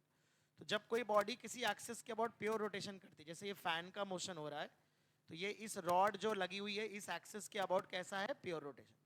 तो इस पे जितने भी पार्टिकल होंगे इस पे ये सारे के सारे तुम देखो सर्कुलर मोशन ही कर रहे होंगे, देख रहे होगे ना। या जो दरवाजा होता है घरों में वो जो ऐसे लगा रहता है, ऐसे रोटेट करता, देखा है ना। तो वो जो हिंज एक्सिस होती है इसके अबाउट जो इस तरह से रोटेशन होता है, आपने देखा होगा। ये डोर हमारा जो होता है वो इस एक्सिस के अबाउट उसका जो मोशन होता है, जब दरवाजा खोलते हो तुम ऐसे, तो ये दरवाजे का मोशन कैसा होता है, प्योर रोटेशन। इसके जितने भी पॉइंट होते हैं वो सर्कुलर, इस एक्सिस के अबाउट सर्कुलर मोशन करते हैं, समझ रहे हो ना। या फिर कोई हिंज, कोई रॉड है, अगर मैं इसको हिंज कर दूं और यहाँ हिंज करके इस रॉड को ऐसे घुमा दूं, ऐसे यहाँ हिंज करके इस रॉड को ऐसे घुमाऊं, ये वाला पॉइंट फिक्स कर दूं, तो ये रॉड का जो मोशन होगा वो प्योर रोटेशन कहलाएगा इस एक्सिस के अबाउट, ठीक है ना। अब एक्सिस कैसे पहचानते, बहुत ध्यान समझो। अगर ये दरवाजा इस तरह से रोटेट हो रहा है तो जो पार्टिकल जिस प्लेन में मोशन करते हैं, तो जिस जिस एक्सिस के अबाउट सर्कुलर मोशन करते हैं वही एक्सिस, यहाँ पर सोचो जब दरवाजे को घुमाओगे तो इस एक्सिस के अबाउट ऐसे मोशन करेंगे, ये हमारी एक्सिस ऑफ रोटेशन है, ठीक है ना। यहाँ पर जैसे यहाँ पर क्या, ये एक्सिस है ये वाली, अगर मैं ऐसे घुमा रहा हूँ, अगर मैं रॉड को ऐसे घुमा रहा हूँ इस तरह से, तो जो एक्सिस होगी वो ये होगी परपेंडिकुलर, ऐसे होगी परपेंडिकुलर एक्सिस, ये वाली एक्सिस है, इस एक्सिस के अबाउट ये रोटेट कर रही है। जैसे यहाँ समझो, अगर मैं इस मोबाइल को इस तरह से रोटेट करा रहा हूँ, यहाँ पर हिंज कर दूँ और ये इस तरह से मोशन कर रहा है, ऐसे इस तरह से मोशन कर रहा है, तो ये मोशन इस प्लेन में कर रहा है, इस प्लेन में, इसके परपेंडिकुलर ये वाली एक्सिस, अगर यहाँ से रोटेट कर रहा है तो जो प्लेन ऑफ मोशन होता है बॉडी का, प्लेन मतलब बॉडी के पार्टिकल जिस प्लेन में सर्कुलर मोशन करते हैं उस प्लेन के परपेंडिकुलर होता है। जैसे बताओ ये जो फैन कि ये जो फैन है किस प्लेन में मोशन कर रहा है, हॉरिजॉन्टल प्लेन में। तो अगर मुझे एक्सिस ऑफ रोटेशन बतानी हो तो बताओ कौन सी एक्सिस है, तो साफ साफ दिख रहा है ये वाली एक्सिस ही है ना। तो मोशन ऑफ प्लेन हॉरिजॉन्टल है तो एक्सिस ये है, बात समझ रहे हैं ना। अच्छा बताओ कि अगर मैं अपने हाथ को ऐसे मोशन करा रहा हूँ, ऐसे बताओ इसका जो रोटेशन हो रहा है तो किस एक्सिस के अबाउट, एक्सिस बताओ कैसी होगी। अब ये ऐसे मोशन हो रहा था इस प्लेन में, तो जो एक्सिस होगी वो क्या होगी, ये मेरा हाथ था, मान लो ऐसे मोशन कर रहा था ये हाथ, तो ऐसे घूम रहा था ना, जो एक्सिस थी वो ये वाली एक्सिस थी, मोशन इस प्लेन में हो रहा था, क्या समझ पा रहे हो क्या। लेकिन अगर मैं हाथ को ऐसे मोशन कराऊं, ऐसे मोशन कराऊं ऐसे, तो बताओ एक्सिस कौन सी होगी, तो एक्सिस ये वाली होगी, हॉरिजॉन्टल प्लेन में रोटेशन हो रहा है ना, तो जो एक्सिस हो जाएगी वो ये वाली हो जाएगी, समझ पा रहे हो क्या। तो थोड़ा एक्सिस पे भी ध्यान देना है। तो प्योर रोटेशन क्या होता है, प्योर रोटेशन में ये एक ऐसा मोशन होता है जिसमें रिजिड बॉडी के सभी पार्टिकल किसी एक एक्सिस के अबाउट कैसा मोशन करते हैं, सर्कुलर मोशन परफॉर्म करते हैं। इस तरह के मोशन को हम pure rotational motion of the body about that axis बोलेंगे। अब इसमें अच्छाई क्या होती है कि जितने भी पार्टिकल होते हैं, जैसे ये वाला पार्टिकल है, इसकी रेडियस अलग हो सकती है, इसकी रेडियस अलग हो सकती है, इसकी रेडियस अलग हो सकती है, लेकिन सबका ओमेगा सेम होता है, थीटा सेम होता है, अल्फा सेम होता है, सभी पार्टिकल। बेटा ये गुप्ता जी, अबे रो दोगे, तुम समझ नहीं रहे हो, 1% भी रोटेशन नहीं पड़ा अभी आज महीने भर का टॉपिक। बेटा कैसे गुस्सा मत दिलाओ बेटा, बातें न करो, जितना हल्का दे, परिचय चल रहा है, जो हमने हेलो भी नहीं सही से बोला अभी अभी हम ही ने बोला हेलो रोटेशन, उसने पलट के जवाब ही कहाँ दिया है। जिस दिन जवाब देगा बेहोश हो जाओगे तुम, तो भी समझ लो डेफिनेशन चल रही है यार, कुछ पढ़ा थोड़े ना। कोलिजन ऑब्लिक ऑब्लिक कोलिजन से ज़्यादा 10 गुना कठिन है बेटा, समझा करो, ऐसे नहीं। ना पता हो तो इसके बारे में इतिहास पता करो, सर्च करो, देखो कितना टफेस्ट चैप्टर तो तुम्हें समझ में आ जाएगा, पहला नाम रोटेशन का ही आएगा। तो बेटा हमारा, मैं फिर रिपीट कर दूं, प्योर रोटेशन मोशन एक ऐसा मोशन है रिजिड बॉडी का जिसमें रिजिड बॉडी के सभी पार्टिकल किसी गिवन एक्सिस के अबाउट सर्कुलर मोशन परफॉर्म करते हैं with same omega, same alpha, same theta. Radius अलग अलग होगी, वेलोसिटी अलग अलग हो सकती है, यहाँ पर ध्यान रखना वेलोसिटी सेम नहीं होगी, एंगुलर वेलोसिटी सेम होगी सभी की, सभी सर्कल मोशन करेंगे, सेम एक्सिस के अबाउट सर्कुलर मोशन परफॉर्म करेंगे। तो प्लीज राइट डाउन, एक लाइन लिखिए, in this motion of rigid body,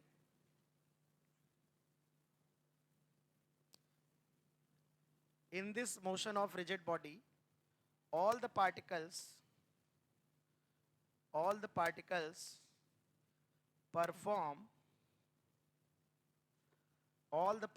perform circular motion about the same axis, circular motion about the same axis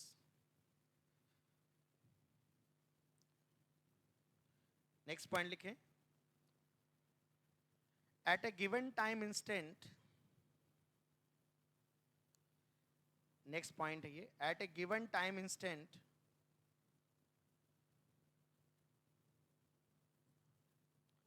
all the particles have same angular velocity omega, same omega comma alpha comma theta।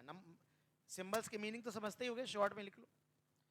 At a given time instance all the particles have same omega, जो circular motion कर रहे होंगे ना वो same omega होगा उनका, same omega comma same theta, angular displacement भी same होगा कॉमा सेम अल्फा।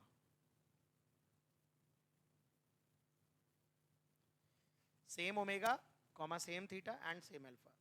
अब देखो यहाँ सबसे इंपॉर्टेंट बात है, यहाँ पहला टॉपिक देखिए, पूरे रोटेशन को हम 4-5 पार्ट में ब्रेक करेंगे। फर्स्ट पार्ट है, पहला सब चैप्टर के अंदर पहला सब चैप्टर है मोमेंट ऑफ इनर्शिया। मान लो तुम अभी हम मोमेंट ऑफ इनर्शिया तक पहुंचे तक नहीं, बहुत ध्यान समझना, पहला मोमेंट, अब पहुंचने ही वाले हैं बस। तो पहला है मोमेंट ऑफ इनर्शिया, दूसरा हम टॉर्क एंड इक्विलिब्रियम पे बात करेंगे, तीसरा हम rotational dynamics, rigid body dynamics की बात करेंगे, और चौथा है कंजर्वेशन ऑफ एंगुलर मोमेंटम, एक अलग से टॉपिक है जो बहुत ही खतरनाक है।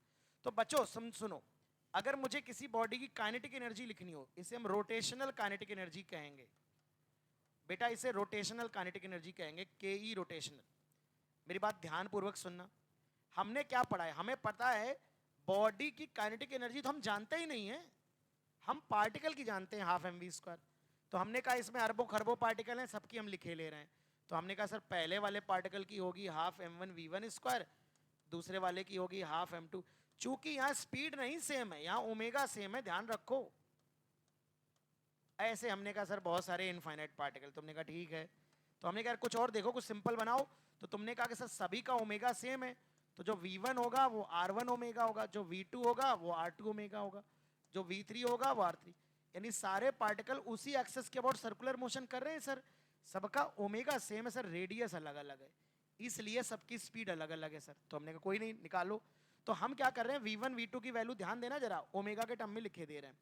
तो बेटा ध्यान देना, इसका हो गया हाफ m1, v1² लिखेंगे r1² ओमेगा², v2² लिखेंगे r2² ओमेगा², r2² ओमेगा², v3² लिखेंगे r3² omega and so on so on. फिर हमने कहा यार थोड़ा देखो कुछ कॉमन ऑमन आ रहा है क्या, तो तुमने कहा sir rotational kinetic energy half common आ रहा है, और ये m1 r1² plus m2 r2² plus m3 r3² and dot dot so on into omega, ये सर कॉमन आ रहा है। तो हमने कहा कि यार अब बहुत ध्यान सुनना, बहुत ध्यान से बेटा। तो m1 r1² plus m2 r2² plus m3 r3² plus m4 r4 and so on, जितने रोटेशन के केस बनेंगे बेटा, जहां जहां बेटा रोटेशन होगा, जब हम काइनेटिक एनर्जी निकालेंगे, हम टॉर्क की इक्वेशन लिखेंगे बेटा, हम टॉर्क की इक्वेशन को जब हम एंगुलर एक्सेलरेशन से रिलेट करेंगे, या हम जो भी चीजें रोटेशन में आगे पढ़ने जा रहे हैं, ये वाला एक्सप्रेशन बार बार वहां टपक पड़ेगा। ये वाला एक्सप्रेशन इतनी बार आया कि लोग इरिटेट हो गए, बोले यार ये बहुत परेशान कर रहा है, इतना बड़ा बड़ा लिखना पड़ रहा है। तो लोगों ने कहा कि जब जब रोटेशन की बात होगी तब तब ये वाला टर्म बार बार आएगा, क्यों ना हम इसको कुछ नाम ही दे डालें और इसको एक डिफाइन कर डालें, कुछ बना डालें। तो बोले क्या बनाएंगे, तो बोले पहले नाम दे देते हैं चलो। तो रोटेशनल काइनेटिक एनर्जी में बेटा इसे हमने नाम दिया, इसे I से एक्सप्रेस किया गया, और हमारी रोटेशनल काइनेटिक एनर्जी हो गई हाफ I ओमेगा²। हमने I से किसको एक्सप्रेस किया बेटा, हमने बार बार जो m1r1 square plus m2r2 square, बेटा m1 क्या है, पहला पार्टिकल का मास, r1 क्या है, जब वो प्योर रोटेशन में जो सर्कुलर मोशन कर रहा है उसकी सर्कल की रेडियस, r2 है दूसरे पार्टिकल के सर्कल की रेडियस, r3 है तीसरे के सर्कल की radius, plus m3 r3 square and dot dot dot so on. तो हमने कहा कि इस क्वांटिटी को हम लोगों ने बच्चों नाम दिया, इसे हम बुलाते हैं मोमेंट ऑफ इनर्शिया। क्या बुलाते हैं बेटा, मोमेंट ऑफ इनर्शिया। मेरी बात बहुत ध्यान सुनो, ऐसे समझो, ऐसे समझो, हमने लोग कंपैरिजन किया, ऐसे नहीं आसानी से, हमने कहा भैया हाफ आई ओमेगा स्क्वायर यार काइनेटिक एनर्जी आ रही है, तो ट्रांसलेशन में जो काइनेटिक एनर्जी आ रही थी वो हाफ एम वी स्क्वायर थी। कितनी थी बेटा, हाफ एम वी स्क्वायर। तो हमने कहा देखो सर ये तो है ट्रांसलेशनल रफ्तार, ट्रांसलेशन की स्पीड होती है, उसकी जगह ओमेगा आ रहा है, बात समझ में आ रही, ओमेगा है एंगुलर स्पीड, होती कि नहीं। तो हम समझ गए कि अच्छा वी ये बताता है ट्रांसलेशन कितनी तेज हो रहा है, ओमेगा ये बताएगा रोटेशन कितनी तेज हो रहा है। तो हमने कहा कि जो मास है तो इस वाली फिजिकल क्वांटिटी का कुछ वैसा ही रोल होना चाहिए रोटेशन में जैसा कि मास का। तो मास को हम लोग जानते हैं कि जो ट्रांसलेशनल इनर्शिया होता है उसको रिप्रेजेंट करता है मास, मास के आधार पर ही इनर्शिया की बात की जाती है। जिस बॉडी के पास हम जानते हैं मास ज्यादा होता है उसके पास इनर्शिया ज्यादा होता है, हमने न्यूटन्स लॉज ऑफ मोशन में बात की इस बात पे। तो इसका मतलब ये हुआ कि अगर मास की जगह पर ये आई आया, मतलब क्योंकि सिमिलर फॉर्मूला है, सिमिलरिटी अगर आप देखो हाफ एम वी स्क्वायर है, वी ट्रांसलेशनल स्पीड है, ओमेगा रोटेशनल स्पीड है, एम ट्रांसलेशनल इनर्शिया है, तो ये कहीं ना कहीं रोटेशनल इनर्शिया को रिप्रेजेंट करेगा, मतलब रोटेशन में जो जड़त्व होता है उसको रिप्रेजेंट करेगा। याद करिए किसी बॉडी में मास ज्यादा होता है उसमें जड़त्व ज्यादा होता है, उस बॉडी की स्टेट में चेंज करना मुश्किल होता है। इसी प्रकार से हम जब आगे पढ़ेंगे तो जिस बॉडी में आई ज्यादा होगा, जिसमें मोमेंट ऑफ इनर्शिया ज्यादा होगा, उसके रोटेशनल मोशन में चेंज लाना ज्यादा मुश्किल काम होगा, ज्यादा एफर्ट लगाना होगा, रोटेशनल इनर्शिया अधिक होगा उसके अंदर, अपनी ओरिजिनल रोटेशनल मोशन में रहने की प्रवृत्ति ज्यादा स्ट्रांग होगी जिसका आई ज्यादा होगा।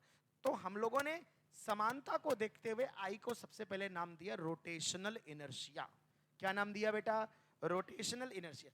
फिर हमने देखा कि यार ये मास के सेकेंड मोमेंट का m into R mass moment होता है, first moment of mass, m into R square को सेकेंड मोमेंट ऑफ मास बोल सकते हो, r की पावर 2 है बेटा। तो हमने देखा कि ये मास के मोमेंट का समेशन है, तो इसको विस्तृत रूप से फिर अच्छे से नाम रखा गया, तो इसका पूरा नाम है मास मोमेंट ऑफ इनर्शिया। क्या नाम है बेटा, मास मोमेंट ऑफ इनर्शिया। इसलिए इसलिए मैं बोल रहा हूं मास का मोमेंट ऑफ इनर्शिया है, और तुम ऐसे समझ लो इसका रोल कुछ वैसा ही मिलता जुलता मिलने वाला है जैसा कि ट्रांसलेशन में मास का होता है। अच्छा, मास मोमेंट ऑफ इनर्शिया बार बार पूरा नाम नहीं बुलाते। अच्छा, जब आप तुम बीटेक वीटेक में जाओगे देखोगे, ग्रेजुएशन में अगर तुम्हें फिजिक्स पढ़ने को सौभाग्य प्राप्त हुआ तो मोमेंट ऑफ इनर्शिया कई चीज़ों के होते हैं, एरिया के मोमेंट ऑफ इनर्शिया भी निकाले जाते हैं, वॉल्यूम के भी निकाले जाते हैं। तो यहाँ पर मास का, अगर यहाँ मास की जगह हर जगह एरिया लिख दिया जाए तो वो moment of inertia of area हो जाएगा, है ना। लेकिन अपने सिलेबस में चूंकि सिर्फ मास का ही मोमेंट ऑफ इनर्शिया है, तो हमने कहा क्यों हम बार बार पूरा लिखें, मास मोमेंट ऑफ इनर्शिया क्यों लिखें, तो हम उसको प्यार से मोमेंट ऑफ इनर्शिया कहते हैं, छोटू सा नाम हमने रख लिया, ठीक है। और ज्यादा प्यार से हम इसको शॉर्ट कर देंगे, एम के नाम से पुकार लेंगे, ठीक है ना। तो मोमेंट ऑफ इनर्शिया यानी किसी भी बॉडी का मोमेंट ऑफ इनर्शिया बेटा क्या होता है, मोमेंट ऑफ इनर्शिया होता है m1r1 square plus m2r2 square plus m3r3 square and so on, इसको हम लोग मोमेंट ऑफ इनर्शिया कहते हैं। तो हमने क्या किया, हमने ये टर्म चूंकि हर सवाल में आएगा तो हम हर एक बॉडी का मोमेंट ऑफ इनर्शिया पहले निकाल के याद कर लेंगे। तो हमें सबसे पहला काम करना है मोमेंट ऑफ इनर्शिया के कैलकुलेशन पर, मोमेंट ऑफ इनर्शिया के फॉर्मूलों पर, उनके डेरिवेशंस पर, ये सारा रॉड का कितना होता है, रिंग का कितना होता है, डिस्क का कितना होता है, सॉलिड स्फीयर का कितना होता है, कोन का कितना होता है, कुछ डेरिवेशन अभी करेंगे, कुछ समय के साथ करोगे, क्योंकि अभी उतनी मैथ्स उतने इंटीग्रेशंस आपने नहीं सीखे हैं, तो हर एक डेरिवेशन नहीं करेंगे, पर जो रेलेवेंट है, जिसका डेरिवेशन जरूरी है, वो डेरिवेशन हम लोग करने वाले हैं, ठीक है ना। तो फर्स्ट ऑफिशियल टॉपिक जो इस चैप्टर में हम कवर करने वाले हैं that is moment of inertia. इतनी बात फटाक से लिखो। अच्छा, अब तक आप ये समझ चुके हो कि जो m1 m2 m3 है, ये याद रखना, रोटेशनल काइनेटिक एनर्जी का फॉर्मूला क्या है, आई, हाफ आई ओमेगा स्क्वायर। आई क्या बोलेंगे बेटा, moment of inertia of the body about axis of rotation, ठीक है। तो आई को बुलाते हैं मोमेंट ऑफ इनर्शिया, ठीक है। अब तक ये बात समझ में आ गई कि जो मोमेंट ऑफ इनर्शिया है वो कैसे लिखते हैं, सभी पार्टिकल के मास को वो जो पार्टिकल जिस रेडियस में रोटेट कर रहे हैं उस रेडियस के स्क्वायर के से मल्टीप्लाई करते जाएंगे। पहले पार्टिकल का मास उसके रेडियस ऑफ रेवोल्यूशन का स्क्वायर, दूसरे पार्टिकल का मास उसके रेडियस का स्क्वायर, तीसरे का मास उसके रेडियस का स्क्वायर एंड सो ऑन। इस तरह से गाड़ी चलती जाएगी। अच्छा, कंबाइंड मोशन जो होता है, अब रिजिड बॉडी का जो तीसरा मोशन हमने लिखवाया है वो है हमारा कंबाइंड ट्रांसलेशन प्लस रोटेशन। तो हम इसको देखेंगे, वो कोई फंडामेंटल मोशन नहीं है। इन दो मोशन के अलावा रिजिड बॉडी के जितने भी मोशन होते हैं, हम आगे रोलिंग पढ़ेंगे, व्हील रोल करता है या कोई भी मोशन, जितने भी मोशन तुम देखते हो, हम आगे ये थ्योरी पढ़ेंगे कि वो सारे के सारे मोशन ट्रांसलेशन और रोटेशन से कंबाइंड करके बने। They are superposition of translation and rotation. चाहे वो अर्थ का मोशन सन के चारों तरफ हो, मून का मोशन हो, कैसा भी मोशन हो, all the motion, all other motions of the rigid body are the combination of translation and rotation। तो इसीलिए हमने कहा या तो मोशन प्योर ट्रांसलेशन होगा या प्योर रोटेशन होगा। अगर ये दो नहीं है तो पक्का ट्रांसलेशन और रोटेशन का क्या होगा, मिक्सचर होगा, कॉम्बिनेशन होगा, सुपरपोजिशन होगा, जिन्हें हम कंबाइंड मोशन कहते हैं। क्या कहते हैं बेटा? तो उसके लिए कोई अलग से बेसिक थ्योरी नहीं पढ़नी, इन्हीं दोनों मोशन को मर्ज करके हम थ्योरी बनाएंगे जब उसका सही समय आएगा। पहले आप इतनी बात फटाक से लिखें, फिर we will be calculating moment of inertia from the next class, ठीक है। तो आज हमारा इंट्रोडक्शन पार्ट को हम लोगों ने कवर किया है। तो आज मैं थोड़ा 10 मिनट पहले छोड़ रहा हूँ बिकॉज मैं मोमेंट ऑफ इनर्शिया आज स्टार्ट नहीं करना चाहता। कर ही देता हूँ, बैठो बैठो। पानी खत्म हो गया तो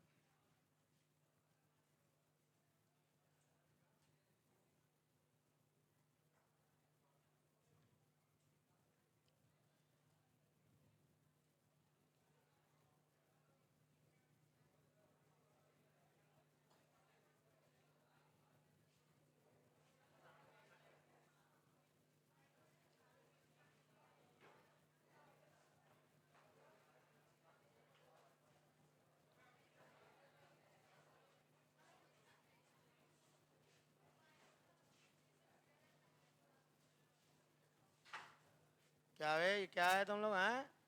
मास्टर खड़ा है, तुम लोग निकल रहे हो हैं? चलो निकल लो, अच्छा।